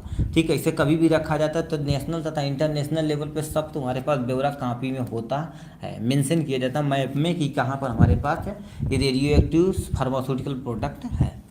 कंटेनर पर खतरे का चिन्ह लगाना चाहिए, मतलब जिस कंटेनर पे तुम्हारे पास क्या बोल रहा है ये पाया जाता है उसको तुरंत क्या कर देना, भन्न से, तुरंत नहीं भन्न से क्या करना, खतरे का चिन्ह लगा देना है। ठीक, फिर क्या लिखा, इस प्रकार पूरा मैन्युफैक्चर तथा एक्सपायरी डेट होना चाहिए, मतलब कोई भी प्रोडक्ट खरीदें यदि फार्मास्यूटिकल प्रोडक्ट है या रेडियो फार्मास्यूटिकल प्रोडक्ट है या कोई फार्मास्यूटिकल प्रोडक्ट है तो उस पर हमेशा हमेशा कब मैन्युफैक्चर हुआ कब एक्सपायरी डेट ये बड़ी ज़रूरी होना चाहिए, नहीं तो मान लेते एक्सपायरी खा लेंगे तो मर जाएंगे, दिक्कत हो जाएगी आप ही के लिए। ठीक है, तो ये हो गया हॉस्पिटल। ठीक, क्या होगा जाएगी रेडियो फार्मास्यूटिकल क्या होता है, इंट्रोडक्शन और स्टोरेज हमने क्या कर दिया आपके सामने बता दिया है। जितना क्वेश्चन पूछेगा उतना ही हमें बताना है आंसर उसका। अब इधर तेजी से थोड़ा सा चलेंगे। ठीक है, कह दिया है 6ठा number question, write about the hospital sorry medical hospital in patient. Medical hospital in patient के बारे में तुम्हें डिटेल में बताना पड़ेगा। मेडिकल हिस्ट्री ऑफ पेशेंट यानी जो मेडिकल होती है, ठीक है, किसी पेशेंट की पूरी हिस्ट्री होती है जो मेडिकल की उसको तुम्हें एक्सप्लेन करना पड़ेगा। ठीक है, तो यहाँ सामने देख रखा है तुम्हारे पास मेडिकल हिस्ट्री। मेडिकल हिस्ट्री गुरुदेव क्या होता है अब इसके बारे में थोड़ा सा समझिए, थोड़ा सा समझिए। कहते हैं गए आप हॉस्पिटल तो होता क्या है, जैसे पूछते भाई कितना दिन से दवाई करा होता है तब बोलेंगे इतना दिन से। ठीक है, कहाँ ठीक नहीं हो रहा तो उसका रीज़न भी उसको हम बताएंगे, उन्हें बताएंगे। ठीक है, रीज़न भी बताएंगे तभी वो किसी न किसी कॉपी पे नोट कर पाएंगे। बताओ हमारी हिस्ट्री जानेंगे तभी तो कुछ कर पाएंगे, अपनी दवाइयाँ ववाइयाँ फॉलो करा पाएंगे। तो वही चीज़ लिख रखा तुम्हारे पास, मेडिकल हिस्ट्री वह प्रक्रिया है जिसमें अनेक पेशेंट द्वारा पास्ट ड्रग्स रिकॉर्ड या डी यानी और प्रेजेंस जानकारी एकत्रित की जाती है। इसमें होता क्या है, देखिए पहले पानी पी लेते।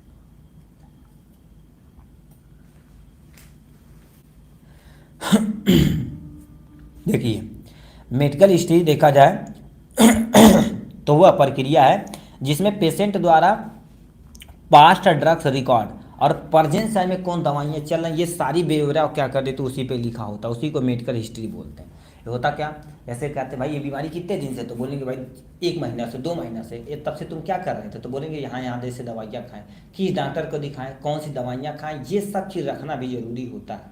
लोगों को लगता है ना फेंक दे तेरी हटावा कौन दिक्कत नहीं, बट वो देखा जाए तो नॉलेज होना चाहिए। ठीक है उससे बहुत सारी चीज़ें पता चलती है।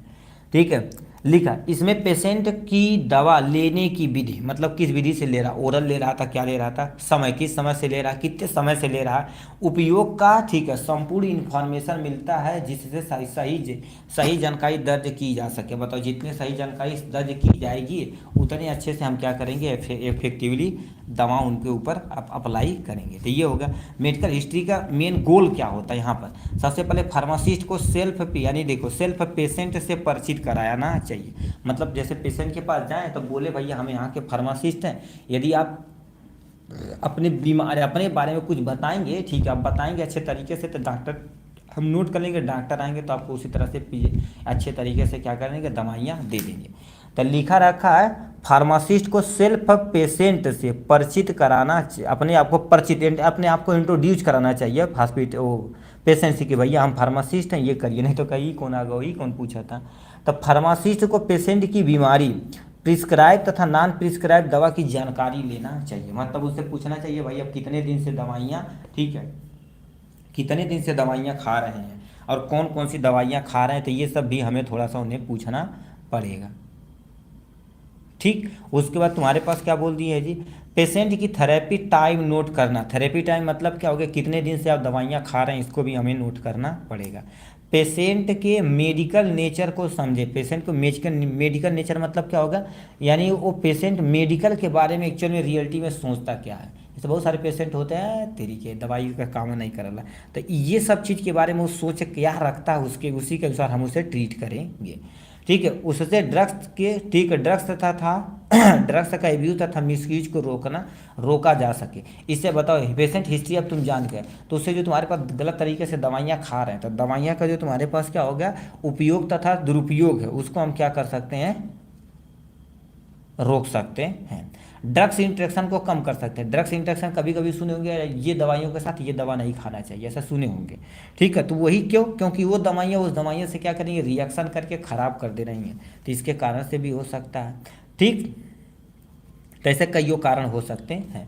उसका तुम्हारे पास प्रोसीजर पे आते हैं, किस प्रक्रिया से आप मेडिकल हिस्ट्री निकालेंगे। सबसे पहले फार्मासिस्ट को, यानी फार्मासिस्ट अपने आप को स्वयं से क्या करना पड़ेगा, ठीक है, मरीज से परिचित करा, यानी परिचय दीजिए। फिर क्या करेंगे, मरीज यानी मरीज द्वारा क्या कर दिए, ली गई दवा की पूरी हिस्ट्री बता पूछना है कि मतलब कितने दिन से एक्चुअल में रियलिटी में दवाइयाँ आप ले रहे हैं, कितने दिन से ये बीमार है, कितने दिन से बीमारी है, तो ये सब मैनेज करना आपकी जिम्मेदारी होती है।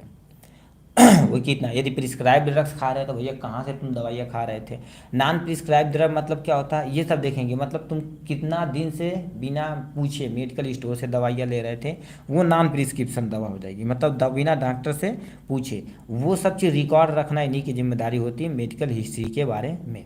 थेरेपी का, ठीक है, थेरेपी के अवधि का समय होना चाहिए। थेरेपी का अवधि के समय मतलब कितने दिन से आप एक्चुअल में दवाइयाँ ले रहे हैं, तो ये भी समय होना ही होना चाहिए। ठीक है, फिर क्या लिख रखा है, मरीज की दवा, ठीक है, दवा लेने से संबंधित व्यवहार को समझना चाहिए। मतलब ये पेशेंट है तो वो दवा किसके अकॉर्डिंग ले रहा है, नहीं तो बहुत सारे ऐसे पेशेंट होते हैं जो थोड़ा सा अपने आप को, ठीक है, 30 मार खान समझते हैं, तो वो चीज़ें नहीं होनी चाहिए। ठीक है, तो ये हो क्या, दवा हम नहीं खा, वैसे बोलते हैं ना, ठीक है, बताओ दवा नहीं खाओगे, डिजीज आपके अंदर है, तो धीरे धीरे धीरे अपने आप को हाईजैक कर लेगी, उसको बहुत खतरनाक बीमारियाँ हो सकती हैं। ठीक है, तो ये हो जाएगा। मान लेते हैं मेडिकल हिस्ट्री आएगा तो क्या क्या आपको लिखना पड़ेगा, पहले मेडिकल हिस्ट्री का इंट्रोडक्शन, उसका गोल लिखना पड़ेगा, उसका प्रोसीजर लिख के ख़त्म कर देना पड़ेगा। नेक्स्ट में तुम्हारे पास क्या लिख रखा, describe the application of computer इन यानी हॉस्पिटल फार्मेसी। ठीक है, मतलब हॉस्पिटल में देखा जाए तो जो कंप्यूटर प्रयोग होता है उसका एक्चुअल में कहाँ काम होता है, इसको पूरा डिटेल में बताना पड़ेगा। 7th नंबर क्वेश्चन दिया गया। ठीक है, तो यहाँ पर क्या कर देना है, कुछ चीज़ों के बारे में बता देना है। तो यहाँ लिख रखा तुम्हारे पास, देखिए, एप्लीकेशन ऑफ, ठीक है, application of computer, application of computer, ठीक है, इन हॉस्पिटल फार्मेसी प्रैक्टिस। यदि देखा जाए तो आप हॉस्पिटल में जो फार्मेसी वर्क कर रहे हैं, ठीक है, जितने भी रिसर्चेज तुम्हारे पास फार्मासिस्ट हैं, ठीक है, रिसर्चेज फार्मासिस्ट है, वो सब जानकारी को इकट्ठा करना, या दवाइयों के बारे में जानना, या तुम्हारे पास किसी भी चीज़ के बारे में जानना, सब कुछ कितना होता बाबू, ऑनलाइन होता। ठीक, ये आप सुने होंगे। ठीक है, जो ऑनलाइन होता है क्यों, क्योंकि with the help of computer से होता है।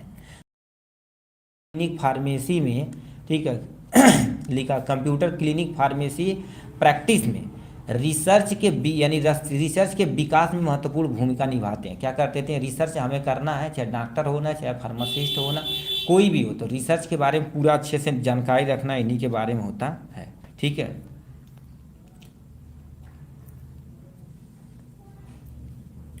ठीक है, अब आगे क्या लिख रखा है, कंप्यूटर सर्च और तथा क्लिनिकल रिसर्च में कंप्यूटर का क्या क्या बड़े, ठीक है, उपयोग बड़े हॉस्पिटल की आवश्यकता बन गई। मतलब जितने भी बड़े बड़े होते हैं तो कितना सैलरी किसको दी है, कितना स्टॉक मेंटेन है, कितना पेशेंट है, किस पेशेंट ने डॉक्टर दवाई नहीं दिया, तो ये सब कुछ क्या होती है, एक कंप्यूटर में फिलअप होती है, जो इजी तरीके से कर देते हैं अपने काम को।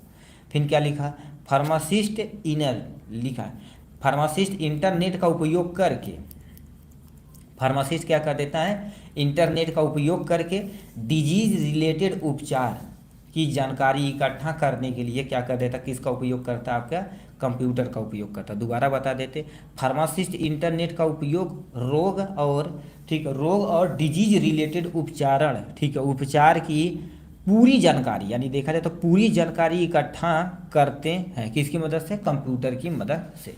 फिर क्या दे रखा तुम्हारे पास, फिर क्या दे रखा बाबू, इकट्ठा करते हैं, लिखा कंप्यूटर सिस्टम का उपयोग करके हम यानी पेज तथा पेज वर्क को कम करते हैं तथा मैनुअल रिकॉर्ड को कम करने का उद्देश्य करते हैं। कहने का मतलब, अब बताओ पेज होगा ना, अभी मान लेते हैं आप पढ़ रहे हैं, ठीक है, अब हम लिखे हैं पीडीएफ आप पे भेजेंगे, तो पीडीएफ आप क्या करेंगे, प्रिंट करा के इतनी मोटी बुक बना देंगे। बट पेज वर्क क्या हो रहा है, ज़्यादा हो रहा है, तो हम कंप्यूटर का उपयोग इसलिए करते हैं कि पेज वर्क आपका कम से कम हो। ठीक, आगे क्या लिख रखा ध्यान से सुनिए आगे। ठीक है, आगे क्या बोल दिया है, यहाँ से आते हैं। ठीक है, लिखा है तुम्हारे पास कंप्यूटर उपयोग के कुछ नियम, यानी क्या होगा, कुछ सामान्य तरीके। सबसे पहले मेडिकल एरर क्या होता है, मतलब शरीर जो तुम्हारे मेडिकल के अंदर है, ठीक है, तो उसके अंदर कोई ना कोई दिक्कतें हैं। तो इसमें होता क्या है, देखिए, ड्रग्स यानी उपचार, प्रिस्क्रिप्शन इन्वेंट्री कंट्रोल को प्रबंधित करने, ठीक है, लिखा प्रबंधित करने के लिए कंप्यूटर का उपयोग किया जाता है, जिससे मेडिकल की इधर क्या हो जाती, कम होती। कहने का मतलब क्या होता है, यहीं से मेन मुद्दा धीरे धीरे स्टार्ट हो रहा है आपका। ठीक है, हो का रहा सबसे पहले ड्रग्स उपचार, चाहे प्रिस्क्रिप्शन हो चाहे इन्वेंट्री कंट्रोल हो, को प्रबंध करने के लिए कंप्यूटर का उपयोग किया जाता है। ठीक है, कंप्यूटर का उपयोग किया जाता है, जिससे कंप्यूटर इधर क्या हो जाती है, बहुत कम होती है। बताओ भाई, हम 10 दवाइयाँ जोड़ रहे हैं तो उसमें कोई ना कोई दिक्कतें हो सकती हैं, बट कंप्यूटर जब करेगा तो ऐसा कुछ भी नहीं होने वाला है। ठीक है, तो यही करने की जिम्मेदारी इन्हीं की होती है। फिर क्या लिख रखा, क्लिनिकल सपोर्ट, ठीक है, कम क्लिनिकल डिसीजन सपोर्ट, मतलब क्लिनिकल डिसीजन सपोर्ट, जैसे हमारे हमें कोई बीमारी, ठीक है, एक्चुअल में हमें पता, लैब में पता चल गई, ठीक है, ओवर हीटेड वाईफाई सर्च पर कैमरा विल बी रिस्ट्रैक्टेड, ओके बेटा, ठीक है, इसको हम निकाल लेते हैं। ठीक है, ऑलरेडी हीट हो गया मोबाइल, ठीक, कोई दिक्कत नहीं। ठीक है, तो लिखा है तुम्हारे पास जो ड्रग्स उपचार है उसके रिलेटेड क्लिनिकल निर्णय लेने की जिम्मेदारी कंप्यूटर आराम से कर सकता है, क्योंकि उसमें बहुत सारे बेसिक टूल्स आ जाते हैं। अब तो अच्छे अच्छे सॉफ्टवेयर आते हैं, तुम केवल पर्चा इसे डाल दोगे, स्कैन करके वहाँ से आपको दवाइयाँ बता देगा कि क्या क्या हो रहा है।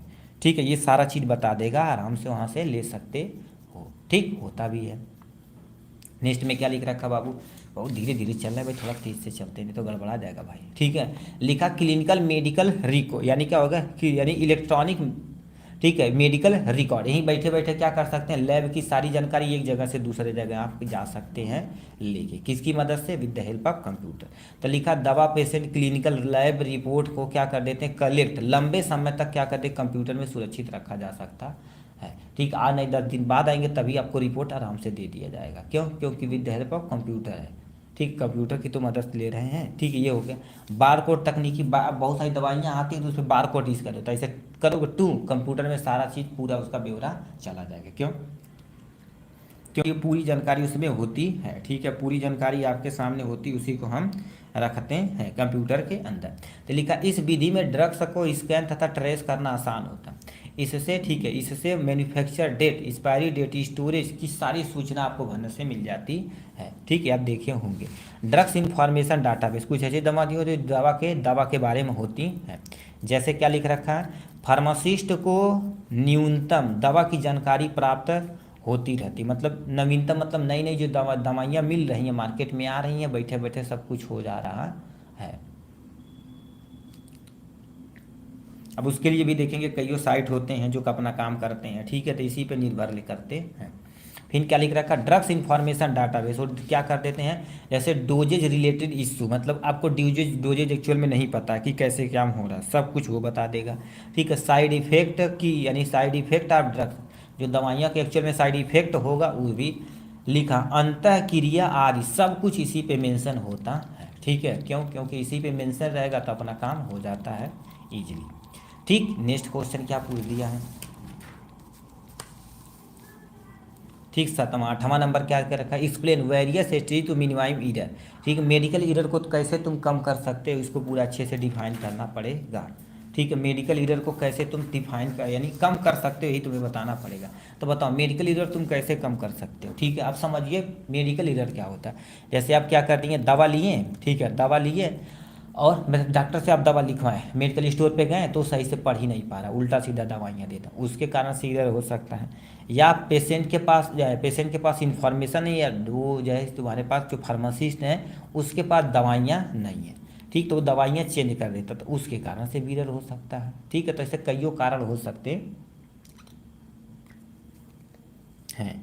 ठीक है, तो कईयों कारण हो सकते हैं। लिखा है दवा संबंधी ईरर तब होता है जब दवाइयों का उपयोग में गलती होती है, जिसके परिमाण स्वरूप पेशेंट को नुकसान हो सकता है या साइड इफेक्ट ज़्यादा हो सकता है, उसी को क्या बोला जाता है, मेडिकल एरर बोला जाता है। क्या बोलते हैं, मेडिसिनल एरर बोलते हैं। अब तो समझ में आ गया मेडिसिनल एरर क्या होता है। ठीक है, मतलब दवाइयाँ कुछ क्या बदला जाए, ठीक है, कोई ना कोई चीज़ इशू हो जाए, ठीक है, कोई ना कोई इश्यू हो जाए जिससे दवाइयाँ, अब बताओ जब इश्यू हो जाएगी तो दवाइयाँ हमारे शरीर के अंदर जाके साइड इफेक्ट करेगी। अब साइड इफेक्ट करेगी तो नुकसान करेगी।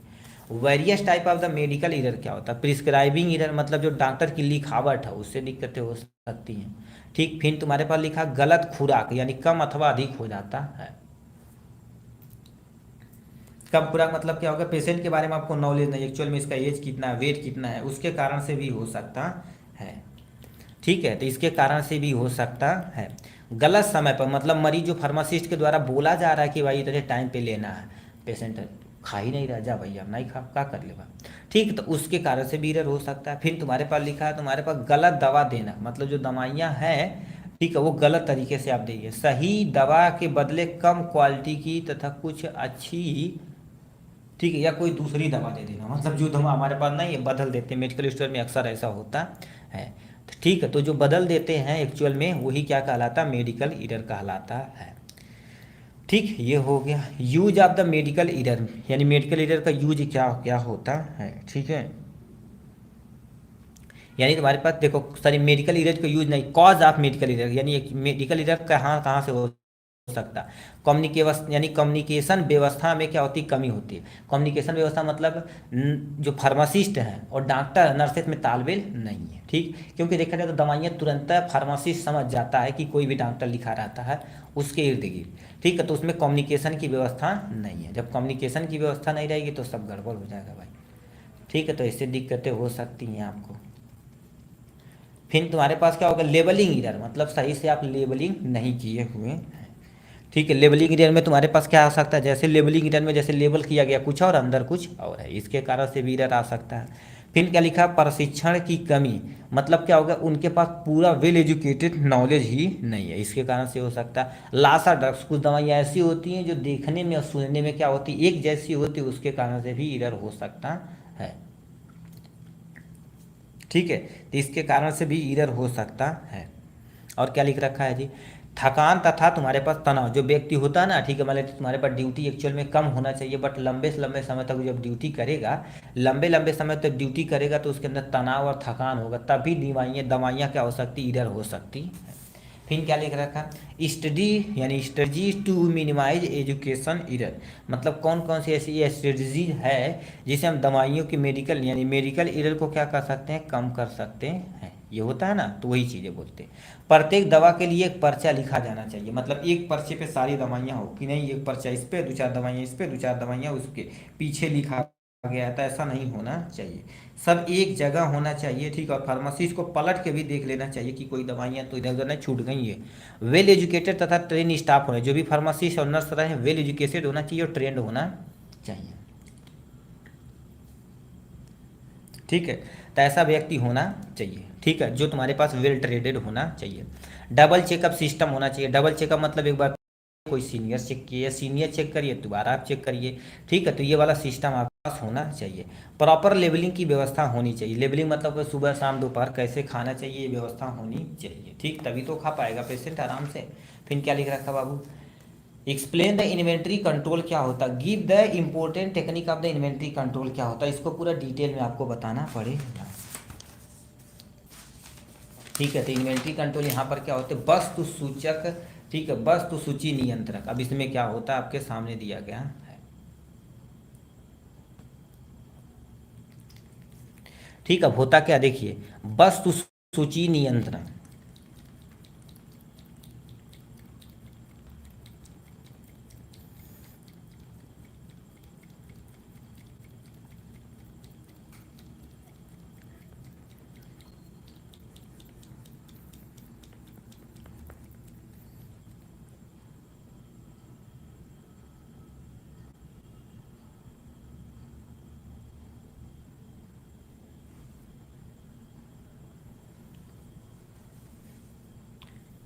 ठीक, अब इसको हम देखते हैं आगे की तरफ। ठीक है भाई, रुक रुक के आवाज़ आ रही थोड़ा सा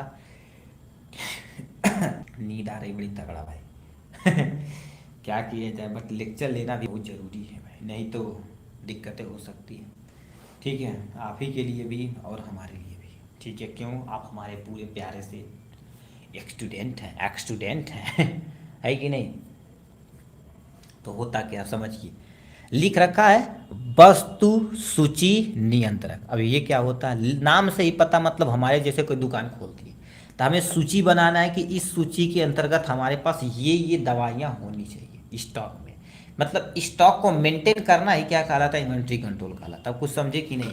ठीक है, तब देखिए, और पैसा वैसा भी देखना चाहिए, ऐसा नहीं। इन्वेंट्री कंट्रोल एक प्रणाली है जिसके द्वारा संस्थान दवाओं और अन्य सामग्री की खरीद, स्टोरेज, आपूर्ति को इस प्रकार नियंत्रित करता है कि वे सही समय पर, सही मात्रा पर और मिनिमम कॉस्ट पर क्या कर सके, उपलब्ध करा सके। उसी को क्या बोला जाता है, इन्वेंट्री कंट्रोल कहलाते हैं। फिर क्या लिख रखा, अब इसका मेन उद्देश्य क्या होता है, ड्रग्स की सतत उपलब्धता सुनिश्चित करना। सतत मतलब कंटिन्यू, मतलब कि नहीं आज हमारे पास ये स्टॉक था अगले दिन गायब हो जाए, ऐसा नहीं होना चाहिए। जिस जो एरिया में आपकी दवाइयाँ चल रही वो आप प्रॉपर होनी ही चाहिए, नहीं तो दुकान पर एक बार कोई पेशेंट घुमा तो दोबारा आएगा नहीं। लिखा है लिखा बर्बादी और एक्सपायरी ड्रग्स को कम करने की जिम्मेदारी इन्हीं की होती है। ठीक, क्योंकि हमें प्रॉपर स्टॉक मेंटेन रहता है। स्टॉक की अधिकता व कमी को बचाना इन्हीं की होती है। ठीक है, लागत को यानी नियंत्रण में रखना, लागत को क्या करना, नियंत्रण में रखना इन्हीं की जिम्मेदारी होती है। क्यों, क्योंकि नहीं मान लेते वस्तु सूची मेंटेन करें तो हम दाम बढ़ा दें, तो ऐसा नहीं होना चाहिए।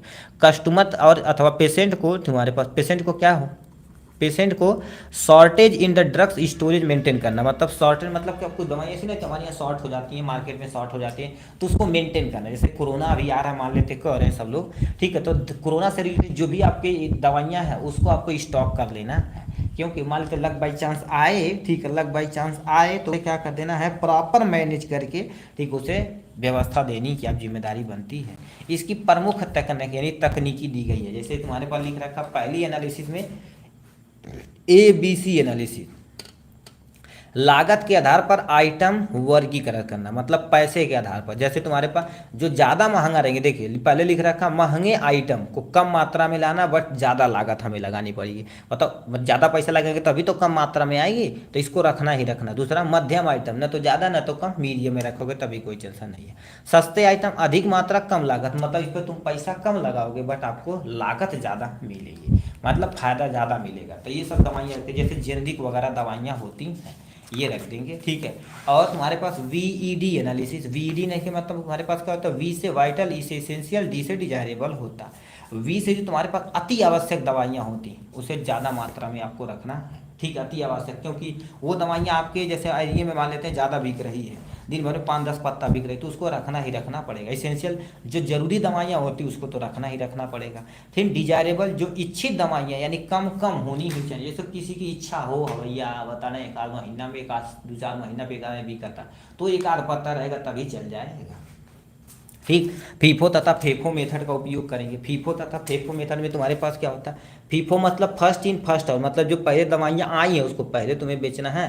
फेफो मतलब जो क्या होते हैं, फर्स्ट एक्सपायरी फर्स्ट आउट, मतलब जो दवाइयाँ नज़दीक हो रही हैं कि अच्छा ये तुम्हारे पास एक्सपायर होगी तो उसको क्या कर देना है, पहले तुम्हें क्या कर देना है, एक्सपायर वाली दवाइयों को पहले बेच देना है। ठीक है, मतलब पहले आउट कर देना है आपके स्टॉक से।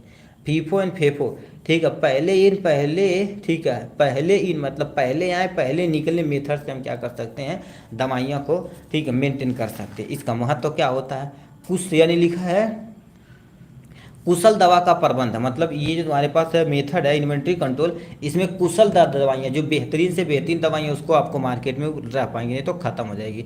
लागत में बचत होती है। ठीक है, क्यों, क्योंकि दवाइयाँ स्टॉक हमें नहीं ज़्यादा करना पड़ती, अपने अनुसार हम दवाइयाँ लाते हैं। रोगियों को समय समय पर उपचार मिलता रहता है। ठीक है, स्टोरेज तुम्हारे पास बोल दिया, स्टोरेज स्टॉक मेंटेन करना, मतलब हमारे सिलेबस में नहीं, हमारे मेडिकल स्टोर में जितनी दवाइयाँ हैं उसको स्टॉक मेंटेन करना इनकी जिम्मेदारी है। ठीक, क्योंकि स्टॉक नहीं मेंटेन करेंगे तो बड़ी दिक्कत हो जाएगी। अब चलते हैं नेक्स्ट क्वेश्चन की तरफ, रुक करते हैं। ठीक है, इन्वेंट्री कंट्रोल हो गया। अब यहाँ से तुम्हारे पास क्या लिख रखा, फार्मको विजिलेंस। ठीक है, फार्मको विजिलेंस और स्कोप वगैरह तुम्हें बताना पड़ेगा। ठीक है, तो हम फार्मको विजिलेंस देखते हैं, उसका लॉन्ग क्वेश्चन हमारा खत्म हो जाएगा। ठीक है, अभी तक तेजी से चलना पड़ेगा भाई। ठीक है। तो अब हम क्या कर देते हैं आपके सामने, ठीक है, फार्माको विजिलेंस, दवा की निगरानी करना सिंपल सा क्या कहलाता है, फार्माको विजिलेंस कहलाता है। तो दवा की निगरानी कैसे रखेंगे, तो लिखा है फार्माको विजिलेंस दो शब्दों से मिलकर बना होता है। कितने शब्दों से, दो शब्दों से मिलकर बना होता है। First is the pharma, pharma मतलब दवा, विजिलेंस मतलब निगरानी। अब ये होता कैसे, जैसे किसी को पेशेंट को आप दवाइयाँ दे दिए, दवा दे दिए, तो उसको देखना पड़ेगा हमें कि एक्चुअल में इसके शरीर पे कैसे वर्क कर रहा है, कैसे काम कर रहा है, ये सब कुछ देखना हमें पड़ेगा। तो लिखा फार्माको विजिलेंस को, ठीक है, फार्माको विजिलेंस को दवाइयों के प्रतिकूल प्रभावों को पता लगाने, मूल्यांकन करने, समझने तथा उनसे संबंधित समस्याओं की रोकथाम करने वाली विज्ञान व गतिविधियां के रूप में परिभाषित की गई है। कहने का मतलब कोई पेशेंट को आप दवाइयाँ दे देंगे तो उसका एक्चुअल में प्रतिकूल प्रभाव क्या होगा, यानी साइड इफेक्ट क्या होगा, यानी पता लगाने साइड इफेक्ट एक्चुअल में कितना होगा। उसके बाद तुम्हारे पास मूल्यांकन करने, मतलब एक्चुअल में इसके क्वालिटी या तुम्हारे पास क्वांटिटी कितनी दी है, कैसे की है, ये सब चीज़ समझने तथा उनसे संबंधी समस्याओं की रोकथाम करने वाली जो विज्ञान होती है उसी को फार्माकोविजिलेंस कहते हैं, जो आपके सामने दिया गया है। इनका एम क्या होता है, जो सामने दिया गया। इनका मेन उद्देश्य क्या होता, लिखा रोगी के उपचार को प्रभावी बनाए रखना, मतलब जो रोगी को दवाइयाँ दी गई हैं ज़्यादा से ज़्यादा इफेक्टिव हो, ठीक है, कम से कम साइड इफेक्ट होना चाहिए, ठीक। दवाओं के उपयोग से संबंधी रोगी की देखभाल और सुरक्षा में क्या होना चाहिए, सुधार होना चाहिए, कि नहीं दवाइयाँ दे दी है तो कुछ हल्का फर्क नहीं पड़ने वाला, ऐसा नहीं होना चाहिए, ठीक है। दवाओं और आल मेडिकल और आल पैरा यानी लिखा इंटरवेंशन, जैसे तुम्हारे पास अल्ट्रासाउंड हो जाएगा, सीबीसी हो जाएगा, ईसीजी हो जाएगा, एक्सरे, सब कुछ ये देखता है। तो ये समझ लो किसी को दवा कर रहे हैं तो बोलेंगे भैया जा पहले तुम ये जांच वाँच करा के लेके आओ, ब्लड जांच करा के लेके आओ, तो ब्लड जांच करा के लाएगा तो उसके हम सटीक दवाइयाँ दे देंगे, तो उसके बाद वो बढ़िया फिट हो जाएगा, दिक्कत कोई नहीं हो जाएगी, ठीक। लिखा प्रतिकूल दवा प्रभावों को जल्दी पता लगाना, मतलब तुम्हारे पास जो दवाइयाँ साइड इफेक्ट दे रही हैं तो उसे तुरंत डिटेक्ट करना आपकी जिम्मेदारी बनती है।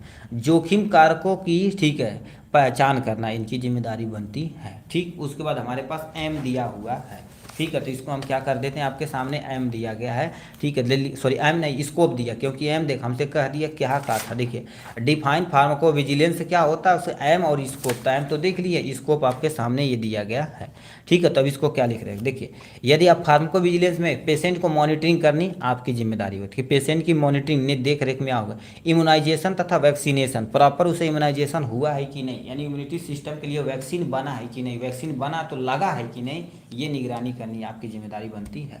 हर्बल मेडिसिन जो तुम्हारे पास, अब मान लेते हर्बल मेडिसिन देखा जाए तो साइड इफेक्ट कम होता है, जैसे आयुर्वेदा बोला जाता है, ठीक है, तो वो सब चीज़ देना है पड़ेगा नहीं इनको। Disease control public health programme ये भी मेंटेन करना इनकी जिम्मेदारी बनती है। एकेडमी लेवल पे, एकेडमी लेवल पे मतलब क्या होगा, जैसे ठीक है एकेडमिक, जैसे पेशेंट नहीं, डर्मेटोलॉजी, मतलब इन्हीं क्षेत्रों में क्या कर सकते हैं, फार्म को निगरानी आप कर सकते हैं, स्किन की कर सकते हैं, ब्लड बैंक की, एकेडमी की, ठीक है, पढ़ाइयाँ सही से हो रही कि नहीं, ये सब चीज़ इसमें इसी के अंतर्गत आती है, ठीक है। तो इस तरह से देखा जाए तो हमने क्या कर दिया, टोटल 10 ही लॉन्ग क्वेश्चन को देखा हुआ है, ठीक। अब हम क्या जाते हैं, इधर पे चले आते हैं, ठीक है। इधर पे पहला क्वेश्चन क्या देखा है, define distribution of the drugs ICU NICU या इमरजेंसी वार्ड, हम पूरा बता देंगे, अपना काम हो जाएगा। एक बार कमेंट बॉक्स में प्रॉपर लिख के बता देना कि आवाज़ प्रॉपर आ रही कि नहीं बर्दाश्त, ठीक है। अभी तक कोई कमेंट नहीं किया कोई यार, ठीक है। एमसीक्यू कब आएगा सर सब्जेक्ट का, ठीक है, एक बार ठीक है कमेंट बॉक्स में बता दो आवाज़ प्रॉपर आ रही है कि नहीं, हम नेक्स्ट क्वेश्चन की तरफ यानी रुक करते हैं बेटा, ठीक है। नेक्स्ट क्वेश्चन में तुम्हारे पास पहला क्वेश्चन पूछा है, यानी ड्रग डिस्ट्रीब्यूशन कहाँ पर करना बाबू, यानी आईसीसीयू में करना है, आईसीसीयू, आईसीयू और एनआईसीयू में करना है, ठीक है। तो कैसे करना है आपको ध्यान से समझते हैं इसके बारे में, ठीक है, ठीक है। तो आप यहाँ पर लिखा है तुम्हारे पास, यहाँ पर आते हैं distribution of drugs to ICU NICU and distribution, इन सब में हम बता देते हैं, ठीक है। एक बार प्लीज़ बता देना भाई आवाज़ प्रॉपर जा रही है कि नहीं, ठीक है, आवाज़ के बारे में एक बार कंफर्म कर देना, ठीक है ब्रदर्स, ठीक है, एक बार यस और नो में जवाब दे देना, ठीक है, चलिए हम आगे चलते हैं। डिस्ट्रीब्यूशन मतलब इन क्षेत्रों में आप कैसे दवाइयाँ बांट सकते हैं। सबसे पहले तुम्हारे पास क्या लिख रखा, ध्यान से आप सुनिए क्या लिख दिए। सबसे पहले आईसीयू इंटेंसिव केयर यूनिट, इस यूनिट में इसेंशियल दवा हमेशा उपलब्ध होनी ही होनी चाहिए। इसेंशियल दवा जो आवश्यक हो रही है तो यहाँ पर आपको होनी ही होनी चाहिए। डबल चेक की व्यवस्था होनी चाहिए। डबल चेक मतलब क्या होगा, क्यों, क्योंकि हमारे तो ये सब इंटेंसिव यूनिट है, हमारे तो तनी सा कहीं गलती हुआ तो आदमी का ऑलरेडी वो जा ही रहा है, उसे बचाना, थोड़ा सा गलती हुई तो आदमी ऑलरेडी चला जाएगा, तो ऐसा नहीं होना चाहिए। ठीक, फिर तुम्हारे पास क्या डबल चेकअप की व्यवस्था होना चाहिए। फार्मेसी 24 घंटा यहाँ उपलब्ध होनी चाहिए। फार्मेसी मतलब तुम्हारे पास है जो भी व्यक्ति है फार्मेसी में काम करता है उसे 24 घंटा उपलब्ध होना चाहिए। एनआईसीयू मतलब क्या होगा, नियोनेटल, ठीक है, इंटेंसिव केयर यूनिट होना चाहिए। इसमें केवल न्यू बॉर्न बेबी शामिल की जाती है। ठीक है, इसमें डोज यानी डोज कैलकुलेशन का सटीक तथा सही मात्रा होती चाहिए। अब बताओ सही सटीक नहीं रहेंगी तो दिक्कत हो सकती है, तो ये कारण हो सकता है। नेक्स्ट में तुम्हारे पास क्या लिख रखा, आईसीसीयू इंटेंसिव केयर यूनिट मतलब आई से तुम्हारे पास इंटेंसिव, के से केयर यानी सॉरी के से कार्डियक, फिर क्या होगा यानी सी से कार्डियक और सी से तुम्हारे पास care, intensive cardiac care unit होती है। या कहीं कोई क्रोनरी लिखा जाता है उसका टेंशन मत लेना, लिखा इसमें। ठीक है, इसमें क्या कर देते हैं, कार्डियक संबंधित सभी दवाइयाँ होती। 24 घंटे यहाँ पर एक फार्मासिस्ट होना ही होना चाहिए। इमरजेंसी वार्ड में तो भर भर के तुम्हारे पास दवाइयाँ होनी चाहिए, यहाँ पर तो कमी तो कब्बो नहीं होना चाहिए। तो लिखा तुम्हारे पास इमरजेंसी वार्ड में लाइफ सेविंग ड्रग्स यानी लाइफ सेविंग ड्रग्स होती है, जैसे तुम्हारे पास एट्रोपिन हो जाएगा, डाइजापाम हो जाएगा। इसमें बार कोडिंग, बास्केट मेथड आदि का उपयोग किया जाता है। ठीक है, बार कोडिंग तगड़ा रहेगा, तुरंत इन्फॉर्मेशन सारी दवाइयाँ का दे देगा आराम से। ठीक है, फिर तुम्हारे पास क्या लिख रखा है, सफाई के बारे में आते हैं। ठीक, सॉरी महत्व के बातें यहाँ पर साफ सफाई और संक्रमण नियंत्रण अति आवश्यक है। दवाओं की जांच जो बहुत जरूरी होती है। ठीक है, तो ये इतना तुम्हें बताना पड़ेगा, यानी आईसीयू एनआईसीयू इमरजेंसी वगैरह में। फिर तुम्हारे पास क्या लिख रखा है जी, नेक्स्ट क्वेश्चन क्या दे दिया इसी में, कर ये एक्सपायरी ड्रग्स को रिमूव तथा हैंडलिंग डिस्पोजल तुम कैसे कर सकते हो। ठीक है, इसके बारे में तुम्हें अच्छे से बताना पड़ेगा। ठीक है, तो आपके सामने ये दिया गया है। सबसे पहले लिख रखा, देखिए फार्मास्यूटिकल प्रोडक्ट जो उपयोग के लिए, ठीक है, उपयोग के लिए उपयुक्त नहीं है, जैसे मान तो कुछ ऐसी दवाई होती खराब हो जाती हैं, डैमेज हो जाती हैं, एक्सपायर हो जाती हैं, उन्हीं को क्या बोलते हैं, फार्मास्यूटिकल वेस्टेज माना जाता है। जैसे आल एक्सपायरी दवाइयाँ अब इसी किसी को दे नहीं सकते, ये सब फार्मास्यूटिकल वेस्टेज हैं।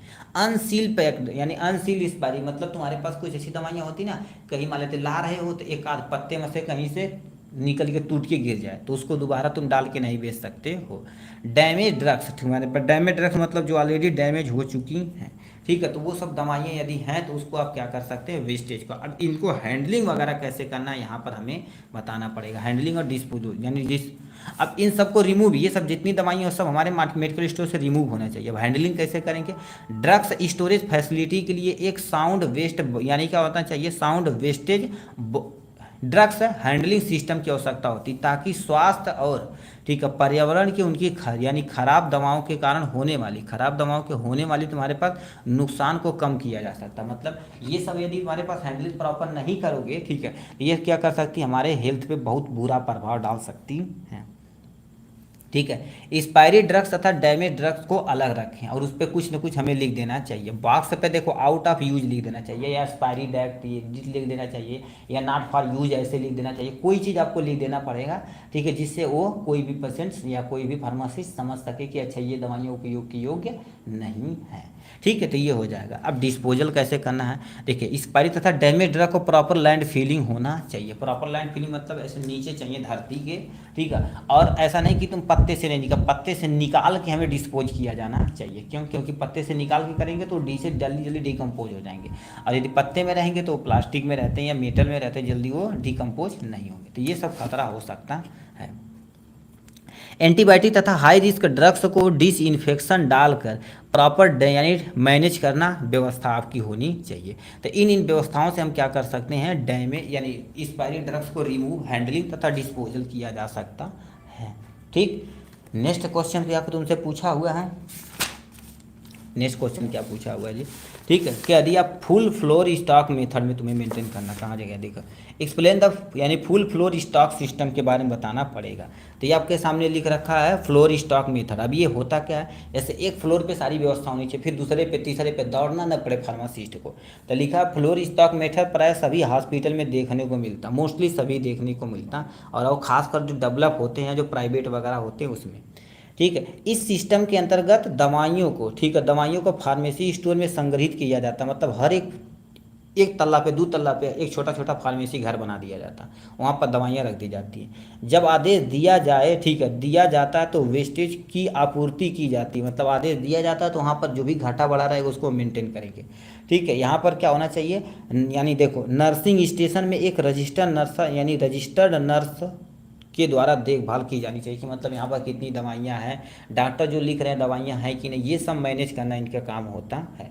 ये भी दो तरह की होती है, एक चार्ज ड्रग्स होती है, एक अनचार्ज होती है, सॉरी नॉन चार्ज होती है। चार्ज मतलब क्या होगा, ये दवा महंगा तथा ब्रांडेड होती है, इसको इसलिए शुल्क लगता है, ठीक है। इसमें तुम्हारे पास कुछ ना कुछ सुविधा शुल्क देना पड़ेगा, यानी शुल्क देना पड़ेगा, ठीक है। यहाँ पर क्या होगा, शुल्क देना पड़ेगा, शुल्क शुल्क है जी, शुल्क हमें देना पड़ेगा। ये तुम्हारे पास क्या होती है, निःशुल्क होता है, ठीक है। ये तुम्हारे पास क्या होता है, निःशुल्क होता है, मतलब फ्री ऑफ कॉस्ट आप देख सकते हैं।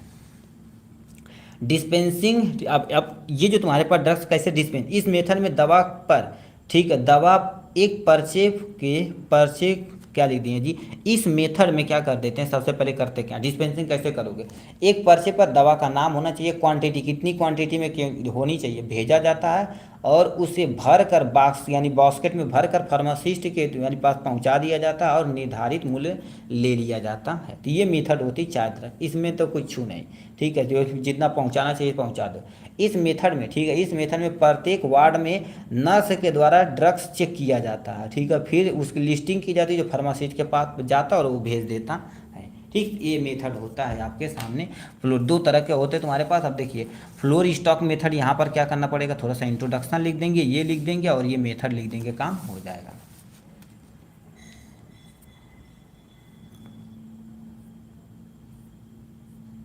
ठीक है भाई, इतना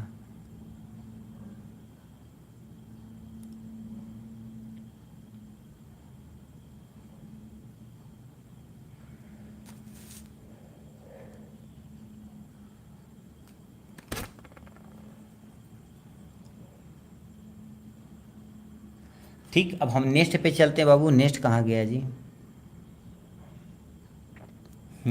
ठीक है, ये हो गया इन्वेंट्री। देखो इन्वेंट्री कंट्रोल एंड टेक्निक, यानी दवाओं को कैसे तुम इन्वेंट्री कंट्रोल कर सकते हो। तो ये तो दवाइयाँ अभी देखे हैं, चलो कोई टेंशन नहीं, देख लेते हैं कितना नंबर, फोर्थ नंबर है ना, फोर्थ नंबर 27 पेज पे दिया गया है, ठीक है। इन्वेंट्री कंट्रोल टेक्निक या मेथड होता है, यानी अब इसको देखें भाई, इन्वेंट्री कंट्रोल, भाई ये इसको तो आप देख लेना, इन्वेंट्री कंट्रोल जो बोले हैं, ठीक है, लेंदी वाले में उसी पे दे रखा है, टेक्निक वगैरह आप बता देंगे, इन्वेंट्री कंट्रोल इसको देखें भाई, ठीक है। नेक्स्ट क्वेश्चन की तरफ चलते हैं बाबू, ठीक है। कह दिया infection control committee, right A detail about the infection control committee, मतलब जो इन्फेक्शन कंट्रोल कमेटी उसको कैसे इन्फेक्शन को कंट्रोल करती है, इसके बारे में तुम्हें बताना पड़ेगा पूरा ब्यौरा अच्छे तरीके से। 29 कितने नंबर क्वेश्चन है भाई, fifth number, fifth 40 page number है, ठीक है। अब इसको कैसे करना पड़ेगा ध्यान से आप सुनिए, ठीक है। इन्फेक्शन कंट्रोल कमेटी आपके सामने, इन्फेक्शन कंट्रोल कमेटी मतलब ऐसी कमेटी जो इन्फेक्शन को कम करती, बस इतना समझिए, ठीक है। अब ये कहाँ पर जाती हैं, हॉस्पिटल वगैरह में नोटिस भेजते हैं। तो लिखा इन्फेक्शन कंट्रोल कमेटी एक हेल्दी संस्था, ठीक है, एक हेल्थ संस्था है जो एक गणित यानी गठित समिति होती है, मतलब एक अच्छी समिति होती है, ठीक है, जिसका मुख्य उद्देश्य हॉस्पिटल को इन्फेक्शन और इन्फेक्शन से होने वाले रोगों को रोकना या नियंत्रित करना या प्रबंध करने की जिम्मेदारी इन्हीं की होती है। ऐसे क्योंकि इसमें बड़ी खतरनाक बीमारियां जन्म लेती हैं, ठीक, और इसको मैनेज नहीं करेंगे ना तो बड़ी खतरनाक बीमारियां पनप सकती है। ठीक है। इनका मेन उद्देश्य क्या होता है, रोगों को फैलने से बचाना इनकी जिम्मेदारी होती है। स्वास्थ्य सेवाओं को यानी स्वास्थ्य सेवाओं को गुणवत्ता, ठीक है, गुणवत्ता बढ़ाना इनकी जिम्मेदारी होती है। वातावरण को इन्फेक्शन मुक्त करना, क्यों, क्योंकि इनकी जिम्मेदारी होती है रोगों को फैलने नहीं देना। जैसे कम्युनिकेबल डिजीज, तो उससे जो भी रुकावट हो रही है उसको वो बताएंगे, प्रबंध करेंगे। स्वास्थ्य सेवाओं को गुणवत्ता मतलब जो भी तुम्हारे पास है, ठीक है, यहाँ पर हेल्थ है, ठीक है, सेवा सर्विस हो रही है, बेस्ट क्वालिटी की होनी चाहिए। वातावरण को इन्फेक्शन युक्त यानी इन्फेक्शन मुक्त होना चाहिए, मतलब कोई भी तुम्हारे पास वहाँ इन्फेक्शन नहीं रहे। वातावरण मतलब ये नहीं रोड वोड अप नहीं, हॉस्पिटल वाले एरिया में ऐसा वातावरण होना चाहिए। WHO के निर्देश यानी दिशा निर्देश का पालन करवाने की जिम्मेदारी इन्हीं की होती है। अब इनका काम क्या होता है, यानी लिखा इन्फेक्शन कंट्रोल करने के लिए नीति बनाना इनकी जिम्मेदारी होती है। ठीक है। हेल्थ केयर स्टाफ को एजुकेट करना, मतलब जो भी तुम्हारे पास है, हमारे पास चाहे फार्मासिस्ट हैं, चाहे डॉक्टर हैं, चाहे तुम्हारे पास नर्सेज हैं, सबको एजुकेट करना उस बीमारी के प्रति, इन्फेक्शन से होने वाली बीमारियों के प्रति। ठीक है। हैंड हाइजीन का पालन करना, मतलब अपने हाथ को एकदम अच्छे तरीके से साफ सफाई करने की जिम्मेदारी आपकी बनती है। जितने अच्छे से आप साफ सफाई करेंगे उतना बढ़िया रहेगा। बायोमेडिकल वेस्टेज को मैनेज करना, जो भी तुम्हारे हॉस्पिटल है तुम्हारे पास निकल रहा, उसको नहीं रोड पे फेंकना, ऐसा नहीं, उसके लिए प्रॉपर डिस्पोजल व्यवस्था होती है। जो MPPCC वाले आते हैं, MPCC वाले आते हैं, आपकी यहाँ से कचरा उठार के ले जाते हैं। और ये नॉर्मल जो नगर पालिका वाले होते हैं, ये भी नहीं ये वो कचरा ले जा सकते हैं, वो हॉस्पिटल वाले ही कचरा ले जाते हैं। ठीक है, तो ये हो जाएगा इनका काम। नेक्स्ट पे तुम्हारे पास क्या लिख रखा है जी, फार्मेसी क्लिनिक क्या होती है, स्कोप आप इसके बारे में बताना पड़ेगा। ठीक है, स्कोप आप है इनके बारे में बताना पड़ेगा। ठीक है, तो यहाँ सबसे पहले यानी देखिए, सबसे पहले बताना यानी क्लिनिक फार्मेसी क्या होती है, डिस्क्राइब द स्कोप, स्कोप के बारे में बताना पड़ेगा। तो आपके सामने क्लिनिक फार्मेसी क्या होती है। क्लिनिक फार्मेसी ऐसी फार्मेसी होती है जैसे आप कहीं एक छोटा सा खोल दिए, ठीक है, उसे क्लिनिक तौर पे दवाइयाँ भी दे रहे हैं, लोगों को ट्रीट कर रहे हैं, छोटी मोटी बीमारियाँ भी ठीक कर रहे हैं। तो क्या लिख रखा, क्लिनिक फार्मेसी वह शाखा जो रोगियों को दी जाने वाली दवाओं के प्रभाव सब यानी क्या होगा, सेफ्टी, उपयोग और बेस्ट रिजल्ट पर क्या होती है, केंद्रित होती है। उसी को क्लिनिक यानी क्लिनिकल फार्मेसी बोलते हैं। ठीक है, अब ये बात ठीक, तो ये क्या कर देती हैं, उस पर सेफ यानी दवा की क्या होना चाहिए, प्रभावित होना चाहिए, सेफ्टी होना चाहिए, उसके साथ उपयोग होना चाहिए, बेस्ट रिजल्ट मिलना ही मिलना चाहिए। ठीक, इस क्वालिटी की दवा होनी चाहिए। इसमें फार्मासिस्ट मरीजों की दवा मेडिकल में एक्टिव रोल निभाते हैं, मतलब इस एरिए में देखा जाए तो मेडिकल में सबसे ज़्यादा निभाने का काम ये करते हैं। अभी इनका मेन उद्देश्य क्या होता है, क्लिनिक फार्मेसी क्या होता है, पेशेंट को केंद्रित ड्रग्स सेवा प्रदान करना, मतलब एक ही जगह सारी दवाइयाँ इन्हें देने का, ठीक है, जिम्मेदारी इन्हीं की होती है। ठीक, फिर क्या दे रखा है, लिखा है ड्रग्स को सटीक खुराक यानी ड्रग्स को सटीक खुराक विधि यानी विधि बताना, किस विधि के लेना है, यानी मुंह के थ्रू लेना है, इस पे लगाना है या सिरप है पीना है, ये सब चीज़ बताना है। समय निश्चित करना, क्या करना, समय निश्चित करना इन्हीं की जिम्मेदारी होती है। ड्रग्स से होने वाले साइड इफेक्ट की निगरानी इन्हीं के द्वारा होती है। ड्रग्स द्वारा, ठीक है, यानी सॉरी डॉक्टर द्वारा सिलेक्ट ड्रग्स को, ठीक है, ड्रग्स को सहयोग करना इन्हीं की जिम्मेदारी होती है। सब कुछ इन्हीं की जिम्मेदारी होती है। अब यहाँ पर हम आते हैं, ठीक है, स्कोप ऑफ यानी क्लिनिक फार्मेसी। सबसे पहले देखा जाए तो पेशेंट केयर सेंटर खोल सकते हैं अपना प्यारा सा, ठीक है, पेशेंट सेंटर केयर आप खोल सकते हैं। पेशेंट का वहाँ पर आप केयर करेंगे, रख रखाव करेंगे दवाइयों के द्वारा। ठीक है, फिर क्या दे रखा बाबू,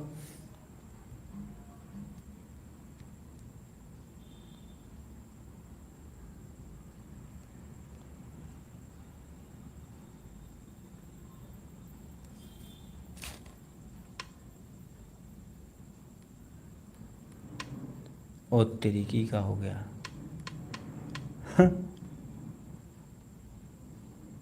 क्या हो रहा है जी।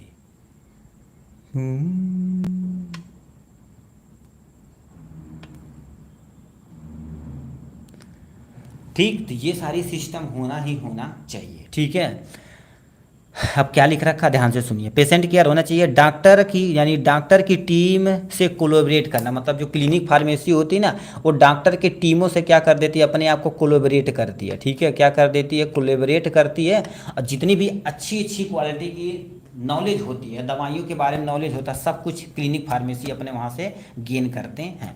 पब्लिक हेल्थ रोल इन्हीं का काम होता है, रिसर्च तथा एजुकेशन करना इन्हीं का काम होता है, ठीक है। अब फार्माको विजिलेंस यानी दवाइयों की निगरानी करना इन्हीं की जिम्मेदारी होता है। स्पेसिफिक एरिया, अलग अलग एरिया होता है कि यानी ये वार्ड में रहेंगे, ये ठीक है, इस इनडोर में रहेंगे या आउटडोर पेशेंट में रहेंगे, सबकी जिम्मेदारी क्लिनिक फार्मेसी की होती है। ठीक, ये हो गया यहाँ से।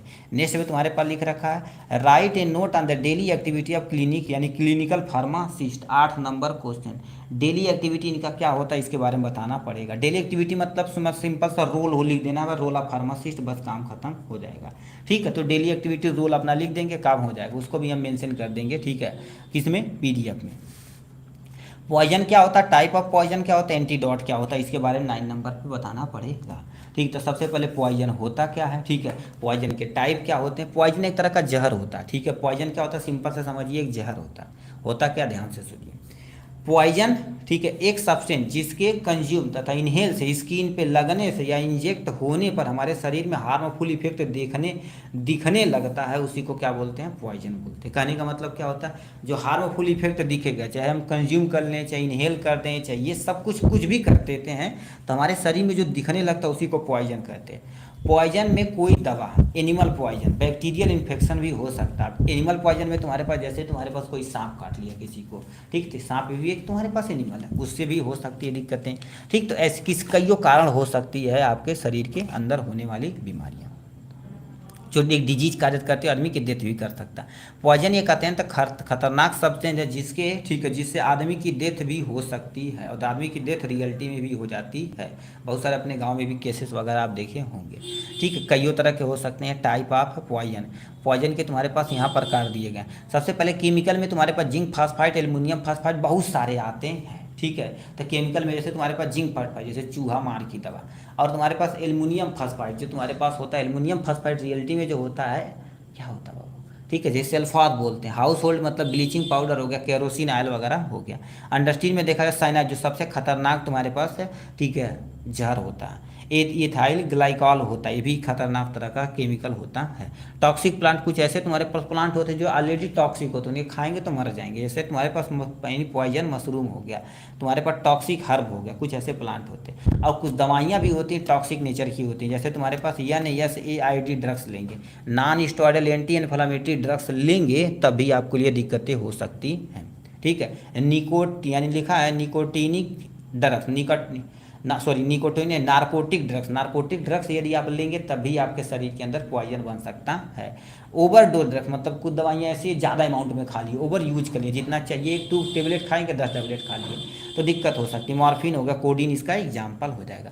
अब स्टेप बाय स्टेप कैसे तुम क्या करोगे, इनका जांच करोगे, तो ये सामने, इसको नहीं लिखेंगे तब भी नहीं टेंशन। यहाँ पर एंटीडॉट में तुम्हारे पास क्या हो जाता है, जैसे तुम्हारे पास लिखा है नेलोजान, यानी नेलोजान जो होता है मॉर्फिन तथा हीरोइन कोई पॉइजन हो गया तो उसको ट्रीट करने के लिए, इसको मारने के लिए दिया जाता है। ईडीटी है, ईडीटी मतलब तुम्हारे पास कोई लेड हो गया, आर्सेनिक हो गया, ठीक है, साइनाइड हो गया, और तुम्हारे पास एचजी पारा हो गया, ये सब यदि कोई मान लेते खा लेता है या इनहेल कर लेता तो उसके लिए एंटीडॉट के तरीके प्रयोग किया जाता है। एट्रोपिन में तुम्हारे पास क्या हो गया, एंटीकोटोस्टेस होता है, ये तरह का एंजाइमेटिक पॉइजन होता है जो हमारे एंजाइम को डैमेज करेगा, बायो कैटलिस्ट को खत्म करेगा और आदमी की डेथ हो जाएगी, तो उसके कारण से भी हो सकता है।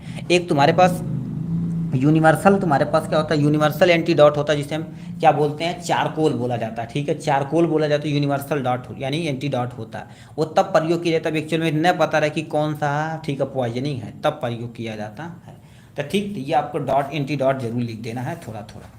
नेक्स्ट में तुम्हारे पास क्या लिखा, डिस्क्राइब लासा ड्रग्स और टालमैन लेटिंग, ठीक है, लेटरिंग एज पर ISMP के अकॉर्डिंग तुम्हें लिखना पड़ेगा। सबसे पहले लासा ड्रग्स होती क्या, इसके बारे में बताना पड़ेगा। कितने नंबर, 10 नंबर क्वेश्चन,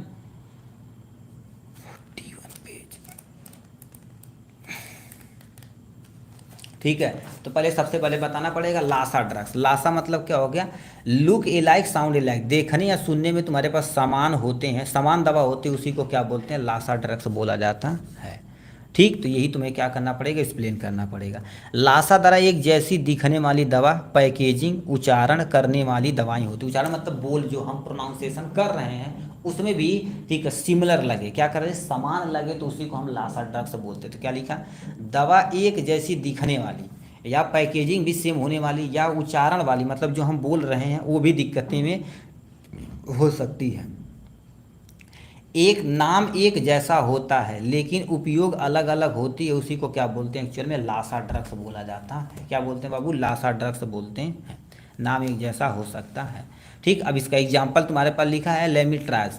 लेमिट्राज तुम्हारे पास होता है और लेमीसील होता है। तो ये देख रहे हैं सुनने में यानी सेम बट उपयोग अलग अलग हो सकते हैं। जैसे ये तुम्हारे पास एंटी पैरासाइट है बट एंटी फंगल ड्रग्स होती है।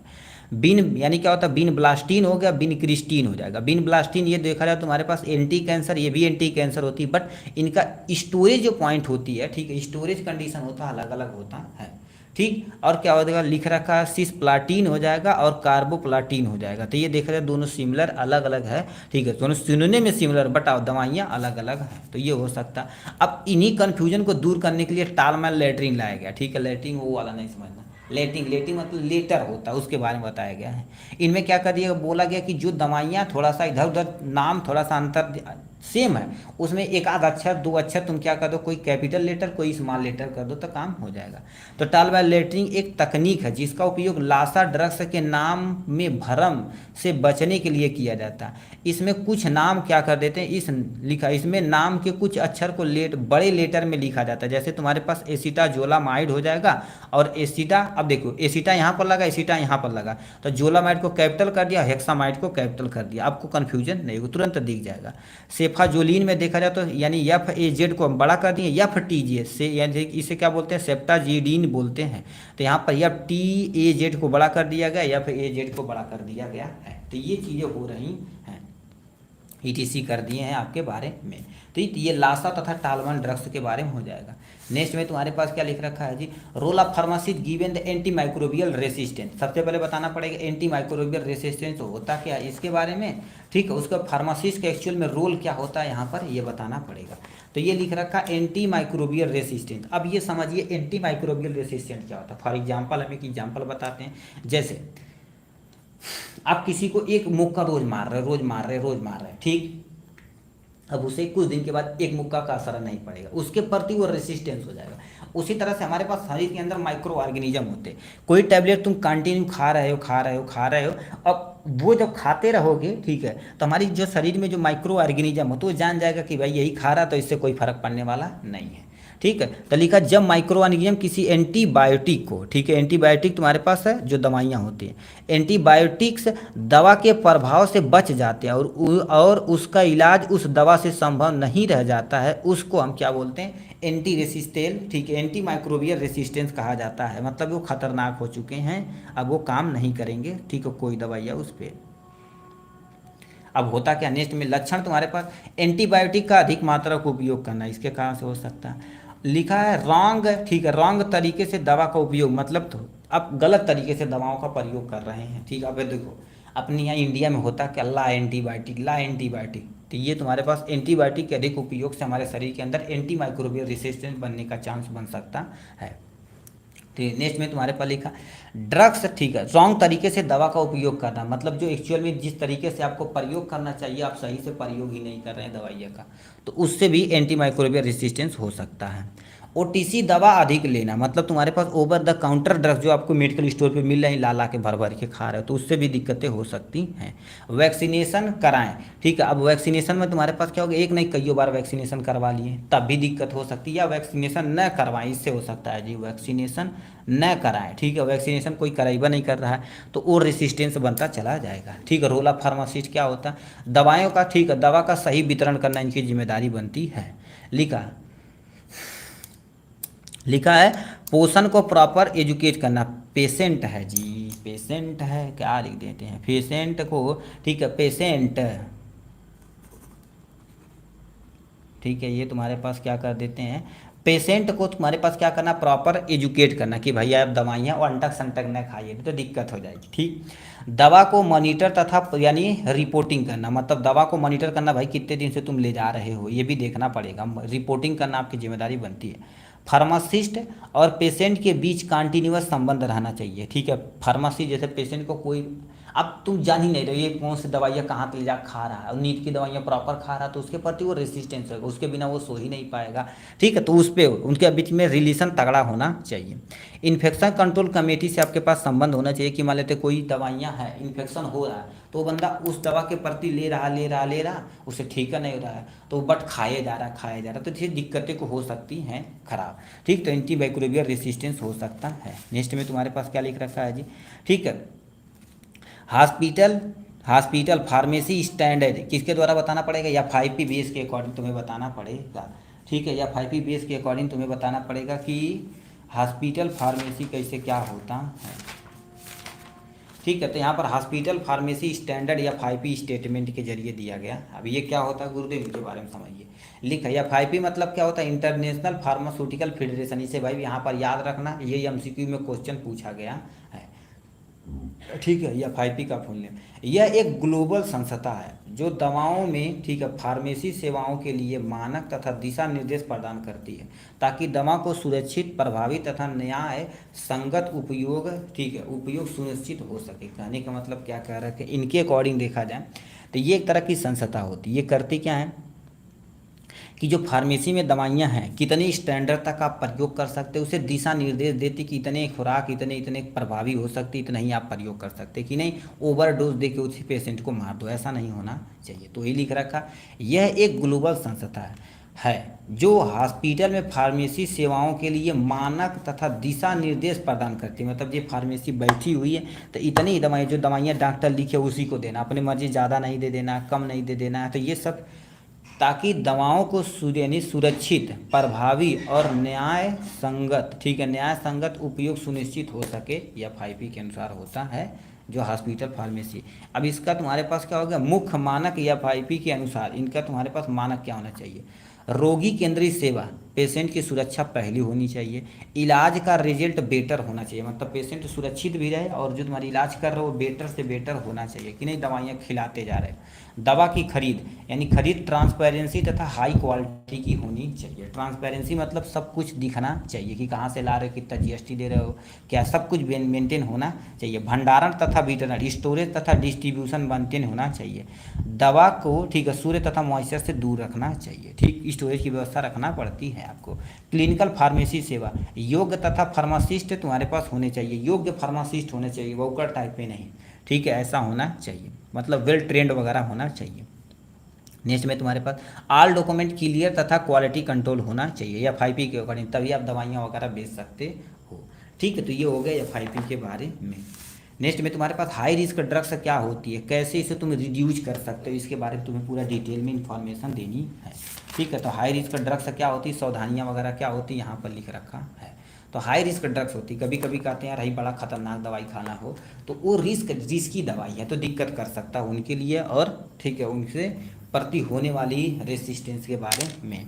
ठीक है, तो ये मैनेज करना आपकी जिम्मेदारी बनती है। तो क्या लिख रखा है, हाई रिस्क ड्रग्स वे दवाइयाँ होती है जिनकी थोड़ी सी मात्रा भी गलत उपयोग यानी डेंजरस हार्मफुल इफेक्ट के होने के कारण डेथ भी हो सकती है। हाई रिस्क तुम्हारे पास ऐसी दवाइयाँ होती, यदि तुम सही से प्रयोग नहीं किए, गलत उपयोग कर लिए तो क्या करेंगे, डेंजर हार्मफुल इफेक्ट दिखाएगी हमारे तुम्हारे शरीर पे उतर ऊपर देखा जाए तो खतरनाक है। ठीक है, खतरनाक टाइप में साइड इफेक्ट दिखाएगी, और नहीं सही खतरनाक हो पाएगा तो उसकी डेथ हो सकती है आपकी।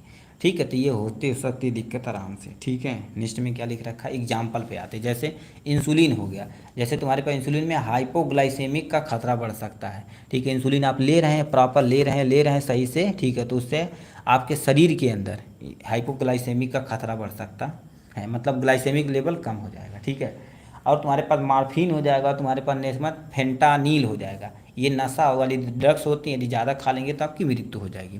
पोटेशियम क्लोराइड देखा जाए तो हार्ट बीट को बढ़ाने की जिम्मेदारी इन्हीं की होती है, या रोक भी दे सकती है। क्लोनाज़ेपाम एक कार्डियक दवा होती है, इसे जल्दी ज़्यादा खाएंगे तो हार्ट बीट में एरिदमिया कर देगा, आपका हार्ट बीट थोड़ा सा दिक्कत हो जाएगी। हेपरीन हो जाएगा, वेरफारीन हो जाएगा, ब्लड सर्कुलेशन में जोखिम पैदा कर सकता है आपके कारण। ठीक है, सेफ्टी तुम्हारे पास क्या कर पड़ना है, हाई रिस्क ड्रग्स दवाइयाँ तो उस पर स्पष्ट लेबलिंग होनी चाहिए। ठीक है, स्पष्ट लेबलिंग होनी चाहिए कि ये दवाइयाँ इस कैटेगरी में जो रखी गई हैं खतरनाक टाइप में है। ठीक है, डोजेज के लिए तुम्हारे पास गाइडलाइन प्रदान करना चाहिए। ठीक है, कि कितना डोज आपको लेना है। प्रॉपर हेल्थ केयर का, ठीक है, हेल्थ केयर का प्रशिक्षण होना चाहिए, डबल चेकअप सिस्टम होना चाहिए आपके पास, ठीक। तो ये सब सिस्टम होना ही होना चाहिए, ठीक। नेक्स्ट में तुम्हारे पास क्या दिख रखा गुरुदेव, इनके बारे में आते हैं। लास्ट एंड फाइनल क्वेश्चन की तरफ आते हैं। Enlist the various test use to access the haematological test. अब ये क्या होता है हीमेटोलॉजिकल टेस्ट, मतलब क्या होता है, ऐसा टेस्ट जो तुम्हारे पास लीवर के लिए किया जाता है। रीनल मतलब किडनी, जो तुम्हारे पास बोलेगा हीमेटोलॉजी, हीमेटिक मतलब तुम्हारे पास क्या होता है बाबू, लीवर से संबंधी वो बीमारियां हैं, ठीक है। तो ये सब टर्मोलॉजी थोड़ा सा आपको समझनी पड़ेगी, ठीक है। तो लीवर फंक्शन टेस्ट आपको करना पड़ेगा। तो आपके सामने यहाँ पर कईयों टेस्ट दिया गया है। तो क्या लिख रखा है, एलएफटी एक ब्लड टेस्ट का समूह है। एलएफटी देखा जाता है ब्लड टेस्ट का समूह, एक दो जांच नहीं कईयों जांच इसमें की जाती है। जो जांच के लिए किया जाता है कि यकृत लीवर यानी लीवर सही से काम कर रहा है या नहीं, तो इसी को लीवर फंक्शन टेस्ट बोलते हैं, एलएफटी बोला जाता है। तो सीरम बिलिरुबिन टेस्ट ये क्या कर देता है, यह आरबीसी के ब्रेकडाउन को ठीक से बनता, मतलब आरबीसी यदि टूटेगा तो हमारे शरीर के अंदर हीमोग्लोबिन की कमी होगी तो आदमी को पीलिया हो सकता है। कमी से पीलिया रोग हो जाता है, यानी नॉर्मल देखा जाए तो 0 से लेकर 0.3 mg/dl होता है।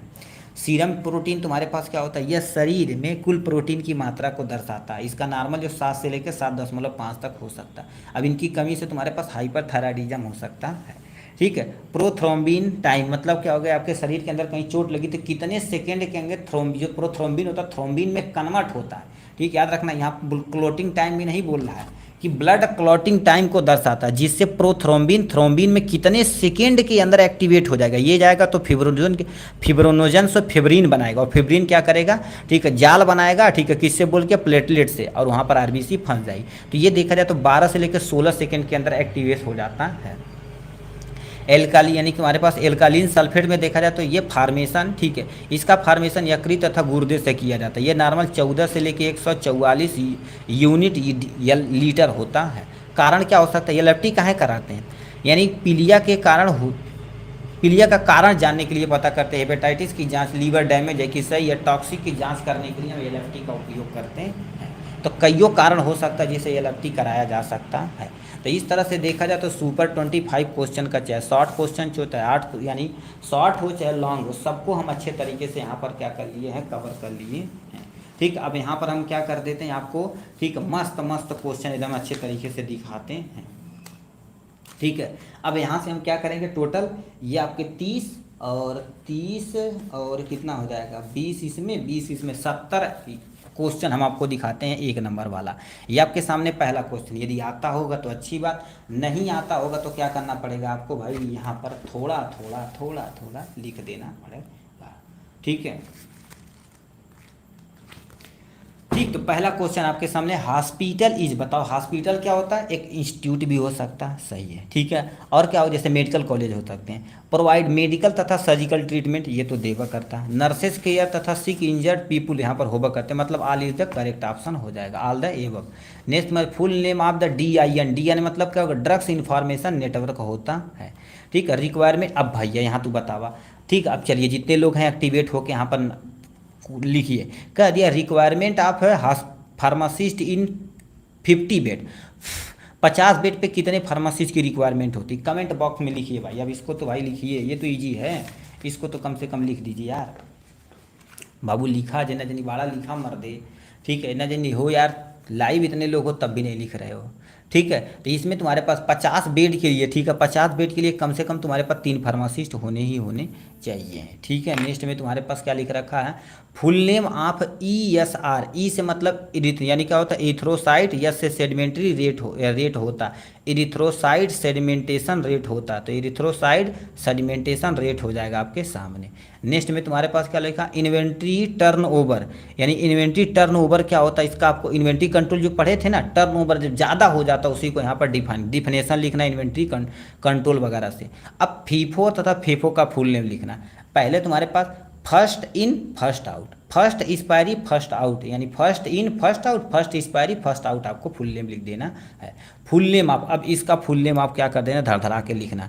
देखिए 1 2 3 4 5 छः सात आठ नौ, नौ का हम नीचे सब पे लिख के दिखाते हैं। सबसे पहले देखिए TPN यानी टोटल पेरेंटल न्यूट्रिशन तब दिया जाता है इस मेडिकल कंडीशन में जब किसी पर्सन को प्रॉब्लम होती है खाना वाना में, तब दिया जाता है। अब पहला NQAS national quality assurance system होता है, ठीक है, यहाँ पर सिस्टम नहीं लिखें तो ये तुम्हारे पास क्या होगा, नेशनल क्वालिटी एश्योरेंस सिस्टम होता है। नेक्स्ट में तुम्हारे पास क्या लिख सकता है, FIP FIP मतलब क्या होगा, इंटरनेशनल फार्मास्यूटिकल फेडरेशन होता है। लासा मतलब क्या होता है, लुक ए लाइक साउंड ए लाइक, ये फुल नेम याद रखना भाई, ये क्वेश्चन में पूछा जाता है।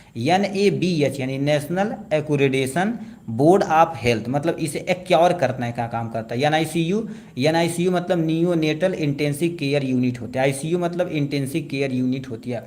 अब DUDD का फुल नेम यहाँ पर क्या करिए, लिख के दिखाइए, कुछ तो कम से कम करिए भैया, ठीक है। आप इतने लोग लाइव है तब भी नहीं करिए, मतलब डूब के मर जाना चाहिए भाई पानी में छोटा सा ठीक है। नेक्स्ट में तुम्हारे पास क्या लिख रखा बाबू, अब यहाँ से क्वेश्चन पूछ दिया, फिर क्वेश्चन पे आ जाते हैं, ठीक है। इसको थोड़ा सा हम इस टाइप में कर लेते हैं, ठीक है। अब यहाँ से हम क्या कर देते हैं, ठीक है, यहाँ पर हम आ जाते हैं, क्या लिख रखा ध्यान से सुनिए। क्या दिया है, number of pharmacies required 200 bed, 200 bed के लिए कितना चाहिए, 8 चाहिए। Minimum area required to of the hospital कम से कम 2 से लेकर 250 स्क्वायर फीट होना चाहिए, 200 से लेकर यानी 250 स्क्वायर फीट होना चाहिए। यूनिवर्सल एंटीडॉट कंटेन है, सिर्फ एंटीडॉट कंटेन करता, भैया इसको तो हम नहीं बताएंगे भैया, अभी आप एंटीडॉट जब पॉइजन पढ़ाए थे तो वहाँ पर हम बताए थे, तो यहाँ पर भी आप कमेंट बॉक्स में लिख के भन्न से आप लिख के दिखाइए। कोल्ड स्टोरेज कितना होता है, कोल्ड स्टोरेज देखा जाए तो 2 से लेकर 8 डिग्री सेल्सियस होता है, ठीक। Presence of protein in urine मतलब जो पेशाब तुम कर रहे हो उसमें यदि यूरिया प्रेजेंट है तो उसे प्रोटीनयूरिया बोला जाता है या एल्बुन्यूरिया बोलता है, एक्चुअली प्रोटीनयूरिया बोला जाता है, तो क्या हो जाएगा, प्रोटीनयूरिया हो जाएगा। फिर क्या लिख रखा है, a disease of the brain due to the abnormal electric discharge is known as, मतलब क्या कर देता है, आपके ब्रेन को जितना इलेक्ट्रिक डिस्चार्ज चाहिए उतना नहीं पाता तो उसे कहते हैं मिर्गी आता है, यानी सीजर बोला जाता है या एपिलिप्सी बोला जाता है। डैश डैश डैश यानी लिखा activity require the organisation to deliver good और सर्विस टू द कंज्यूमर, उसको क्या बोलते हैं, क्वालिटी यानी सप्लाई चेन बोलते हैं, जो दवाइयों को मैनेज करने का काम करते हैं। GRP मतलब क्या होगा, गुड फार्मेसी रेगुलेशन होते हैं। EOQ मतलब इलेक्ट्रॉनिक ऑर्डर क्वांटिटी होती है, full form of VED, V से यानी वाइटल होता है, E से एसेंशियल, D से तुम्हारे पास डिजायरेबल होता है, ठीक। नेक्स्ट में तुम्हारे पास क्वेश्चन क्या दिया गया है, पार्ट सी की तरफ। पार्ट सी में तुम्हारे पास डैश डैश मॉर्फिन एक द पॉइजनस, एक तुम्हारे पास देखा जाए, तुम्हारे पास क्या देखा जाए, कौन सा, अच्छा, मॉर्फिन पॉइजन में कौन सा एंटीडॉट प्रयोग करता है, अभी एंटीडॉट बताए हैं, ठीक है। अब भाई इसको जो लिखे हैं भाई तुरंत आप तुरंत लिख के दिखाओ, अभी बोले ना टेबल बताए थे, ठीक है, जो कोने पर पॉइजन वाले बताए थे ऐसे नीचे बताए थे, तो मॉर्फिन पॉइजनिंग में कौन सा एंटीडॉट का उपयोग किया जाता है इसको लिखना पड़ेगा। ISM, ठीक है, क्या बताना इसको, आप फुल नेम आप लिख के दिखाना पड़ेगा। ये टालमैन पे जब बताए थे ना, टालमैन वाला तो उसमें बताए थे, जो तुम्हारे लासा और टालमैन था उसमें हम बताए थे।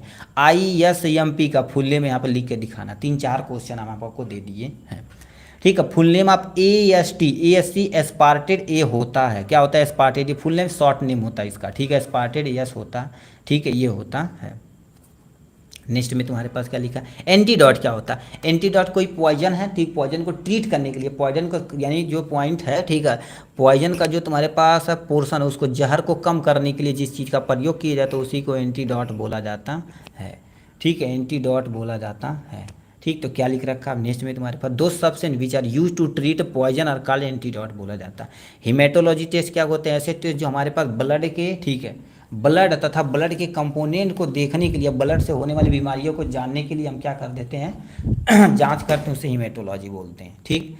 द वर्ड फोबिया, फोबिया मतलब डर होता है, हाइड्रोफोबिया बोलते हैं ना, ठीक, हाइड्रोफोबिया होते हैं या थर्मोफोबिया होते हैं, हाइड्रो मतलब पानी से डरेंगे, ठीक है तो फोबिया मतलब क्या होता है बाबू, डर होता है।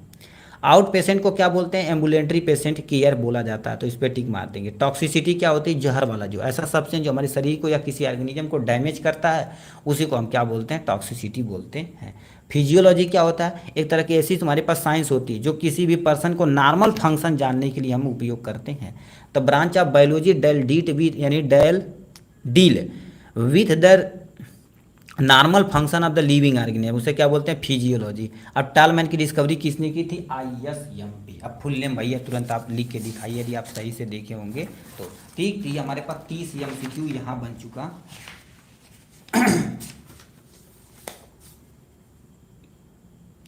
ठीक। अब इसका भी हमने क्या कर देते हैं, एमसीक्यू इधर से देख लेते हैं। ये 2023 का पेपर है, इसका भी एमसीक्यू देख लेते हैं। नंबर ऑफ फार्मासिस्ट रिक्वायर, अब भैया ये तो लिखा है लार्जेस्ट हॉस्पिटल में कितना बेड होना चाहिए, कम से कम 1000 से ज़्यादा होना, जितना ज़्यादा बेड रहेगा उतना बड़ा हॉस्पिटल रहेगा। मिनिमम रिक्वायर टू हॉस्पिटल देखो 200 और 250 दोनों दिया, तो 200 या 250, 200 पे मारोगे तब भी, 250 पे मारोगे तब भी सही रहेगा। यूनिवर्सल डॉट कंटेन करता भैया, यूनिवर्सल डॉट देखा जाए तो अभी देखिए ये क्वेश्चन पूछा गया था, यूनिवर्सल एंटीडोट कंटेन करता, मैगजीन ऑक्साइड करता, टेनिन एसिड करता है, चारकोल करता, ऑल ऑफ दीज पे टिक मार देंगे। ठीक। प्रेजेंस ऑफ प्रोटीन यूरिया, मतलब पेशाब में यूरिया पाया जाता है तो उसे प्रोटोनूरिया बोलते हैं। तो ये तो भी पढ़वा किए हैं। फार्मासिस्ट और यानी एसोसिएटिव फार्मासिस्ट क्या कर देता है, किसी डिजीज की दवा यानी डायग्नोस करता, नो डिस्पेंसिंग करता है दवा का। टोटल नंबर ऑफ कॉपी, ठीक है, total number of copy purchase order to prepare, मतलब कम से कम 5 कॉपी होनी चाहिए, तो 5 कॉपी पे। कोल्ड स्टोरेज कितना होता है, 2 से लेके 8 डिग्री होता है। देखिए ये सब आप क्वेश्चन पूछा गया है पिछले साल का। ठीक है, तो इसी तरह से क्या कर देते हैं, तेजी से देख लेते हैं। अब ये भी देखें, activity required to organisation deliver good to of the service यानी कंज्यूमर, तो उसे सप्लाई चेन बोलते हैं, तो सप्लाई चेन पे टिक मार देते हैं। ठीक। फिर क्या लिख रखा बाबू, patient who come to hospital and general symptom, जैसे फीवर हो गया, कोल्ड हो गया, कॉमन होगा, तो उसे आउटडोर पेशेंट बोलते हैं, तो जनरल आउट पेशेंट हो जाएगा। लिखा है a disease brain abnormal discharge, ठीक है, इलेक्ट्रिक डिस्चार्ज, इपिलिप्सी भी बोले हुए किए। Increase heart rate, heart rate जब बढ़ जाता है उसे ट्रैकीकार्डिया बोला जाता है। ठीक है। Dash dash dash use to of the detection of the bile pigment, उसके लिए तुम्हारे पास क्या कहते हैं, बॉस टेस्ट बोला जाता है, जो हमारे शरीर के अंदर जो बाइल निकल रहा है लीवर से मेंटेन हो रहा है कि नहीं, पाया जा रहा है कि नहीं, उसको करने के लिए 6 मिनट वॉकिंग टेस्ट, मतलब 6 मिनट टहलाने का टेस्ट होता है। ठीक है। लंग्स का टेस्ट होता है, लंग्स मतलब पल्मोनरी, कहीं दिया है फ्लूड डेप या लिखा है डेप्रीवेटिव टेस्ट या pulmonary function test, pulmonary function test हो जाएगा। BAL is a also known as, BAL मतलब किसी का बोलते हैं डाई मार्को, यानी क्या बोलते हैं मार्केप, क्या बोल दिए, डाई मार्केप कैप रोल बोला जाता है। ठीक है। When type of poison is not known, मतलब जब हम क्या कर देते हैं, किसी तरह का पॉइजन नहीं देखने को मिलता है, फिर भी वो जहर का नेचर होता है, उसे यूनिवर्सल एंटीडोट दिया जाता है। तो डेट एंटीडोट यूनिवर्सल डॉट दिया जाता है, यूनिवर्सल एंटीडोट दिया जाता है। प्रिस्क्रिप्शन फॉर द, ठीक है, सेकेंड और तुम्हारे पास थर्ड, कम से कम तुम्हारे पास देखना चाहिए उनके बीच में वैलिड कितना हो चाहिए, 20 दिन तक वैलिड होता, किसी किसी में 14 दिया रहता है। ये कन्फ्यूजन वाला क्वेश्चन है। फीफो मतलब क्या होता है, इसको भाई कमेंट बॉक्स में भर के दिखाइए आप। Dash dash dash time taken between the placing order and recipient of the drugs department, उसे लीडिंग टाइम बोला जाता है। लिखा outpatient who able to walk and receiving the primary health is known as, उसे ambulatory patient बोलते हैं या general outdoor patient बोल सकते हैं। ठीक है। जो आते हैं पेशेंट दवा लेते हैं और चले जाते हैं। ठीक है। ये हो जाएगा आपके सामने 20 MCQ यहाँ से। नेक्स्ट में तुम्हारे पास क्या दिया हुआ वो, क्या कहा रखा, ठीक है, कह दिया विच आर द फॉलोइंग, ठीक है, कह दिया which are the following not a part of complete blood count, blood count बताना ही, इसके तुम्हारे ब्लड काउंट बताना, काउंट मतलब गिन के बताना। हीमेटो, ठीक है, हीमेटोक्रिप्ट, इससे तुम गिन सकते हो, नंबर ऑफ हीमोग्लोबिन तुम जान सकते हो, MCV इसको भी जान सकते हो, प्लेटलेट काउंट जान सकते हैं, टाइमिंग मतलब कितने समय में ब्लड थक्का बना रहा है, तो प्रोथ्रोम्बिन हो जाएगा correct option. Which are the following technique of the inventory control, इसमें से कौन से इन्वेंट्री कंट्रोल में VED मेथड किया जाता है, तो VED मेथड अभी देखे थे, वाइटल था, ठीक है, वाइटल था यानी इसेंशियल और डिजायरेबल था। Which are the following cardiac disorder, इसमें से तुम्हारे पास कौन सी टेस्ट है जो कार्डियक में प्रयोग की जाती है, ECG से पता चल जाता है हमारा हार्ट बीट कैसा चल रहा है। ठीक है। In the drugs storage the expiry date drugs formulation are known as, इसमें क्या बोला जाता है, कहने का मतलब दोबारा सुनिए, जो तुम्हारे पास ड्रग्स होती हैं यानी दवाइयाँ होती हैं, ठीक है, उसे फार्मूलेशन की जाती हैं, ठीक है, फार्मूलेशन की जाती, ये देखा जाता है, उसे सरप्लस आइटम बोला जाता है, या तुम्हारे पास क्या हो गया एब्सोल्यूट आइटम बोला जाता है, या तुम्हारे पास स्कैप आइटम बोला जाता है। इसमें 2-3 चीज़ें, अभी इसका 4 नंबर क्वेश्चन, यहाँ तुम इंग्लिश थोड़ा सा हिंदी देखोगे 4 नंबर ना, तो लिखा है एक औषधि जो यदि भंडारण में समाप्ति तिथि वाले संयोजन होते हैं, तो पुरानी दवाइयाँ भी सही है और रद्दी दोनों सही है, थोड़ा सा कंफ्यूजिंग क्वेश्चन है। ठीक है। तो यहाँ पर क्या कर देना, इसे एक बार देख लेना, हम बी मार देते हैं। ठीक है, एक बार सर्च कर लेना नेट पे। विच ऑफ द यानी which act of the secretary of the pharmacy and therapeutic committee, किसे रखा जाता है, यानी तुम्हारे पास फिजिशियन होते हैं या तुम्हारे पास हॉस्पिटल एडमिनिस्ट्रेटर होते हैं, थेरेपेटिक कमेटी में फॉलोइंग सेक्रेटरी होते हैं, सब फार्मासिस्ट तो होते हैं भाई। ठीक है। अब यहाँ पर आते हैं 5-6 नंबर, यानी साइटोटॉक्सिक ड्रग, साइटोटॉक्सिक ड्रग तुम्हारे पास मेथोट्रैक्सोट होता है, ठीक है, जिस पे टिक मार देना। ठीक है, शेड्यूल एच के यानी H1 के ड्रग से कौन कौन एग्जाम्पल कौन है?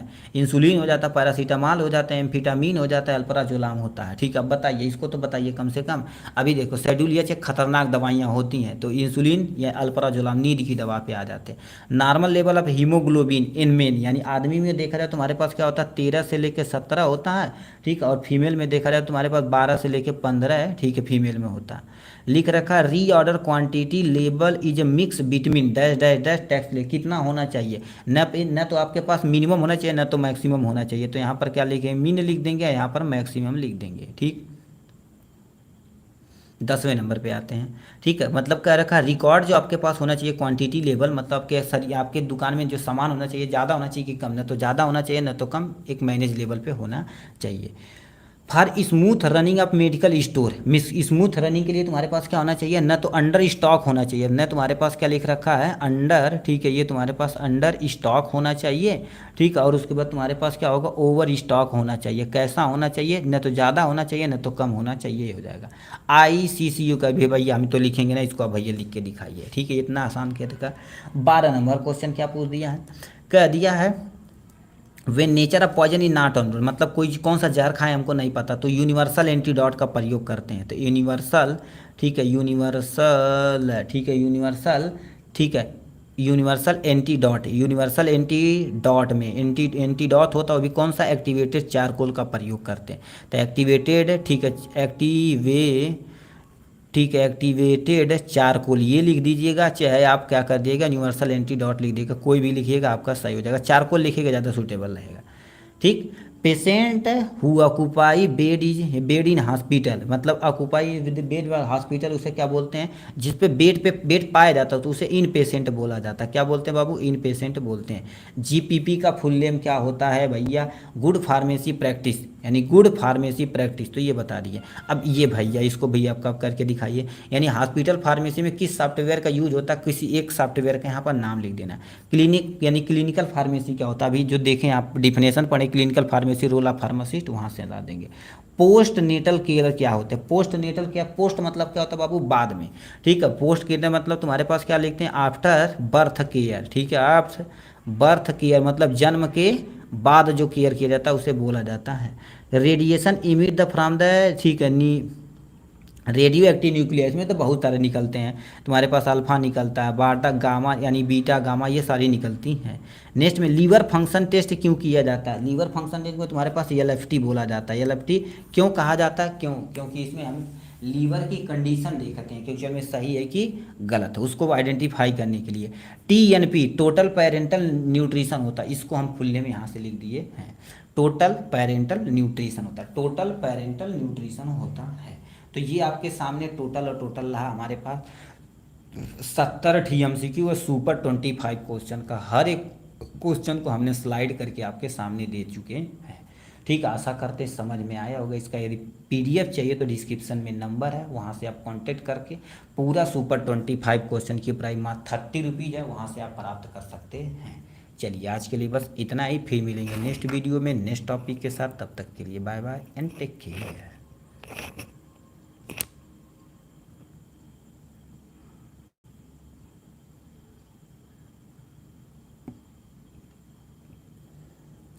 जी क्या हो गया भाई, ठीक।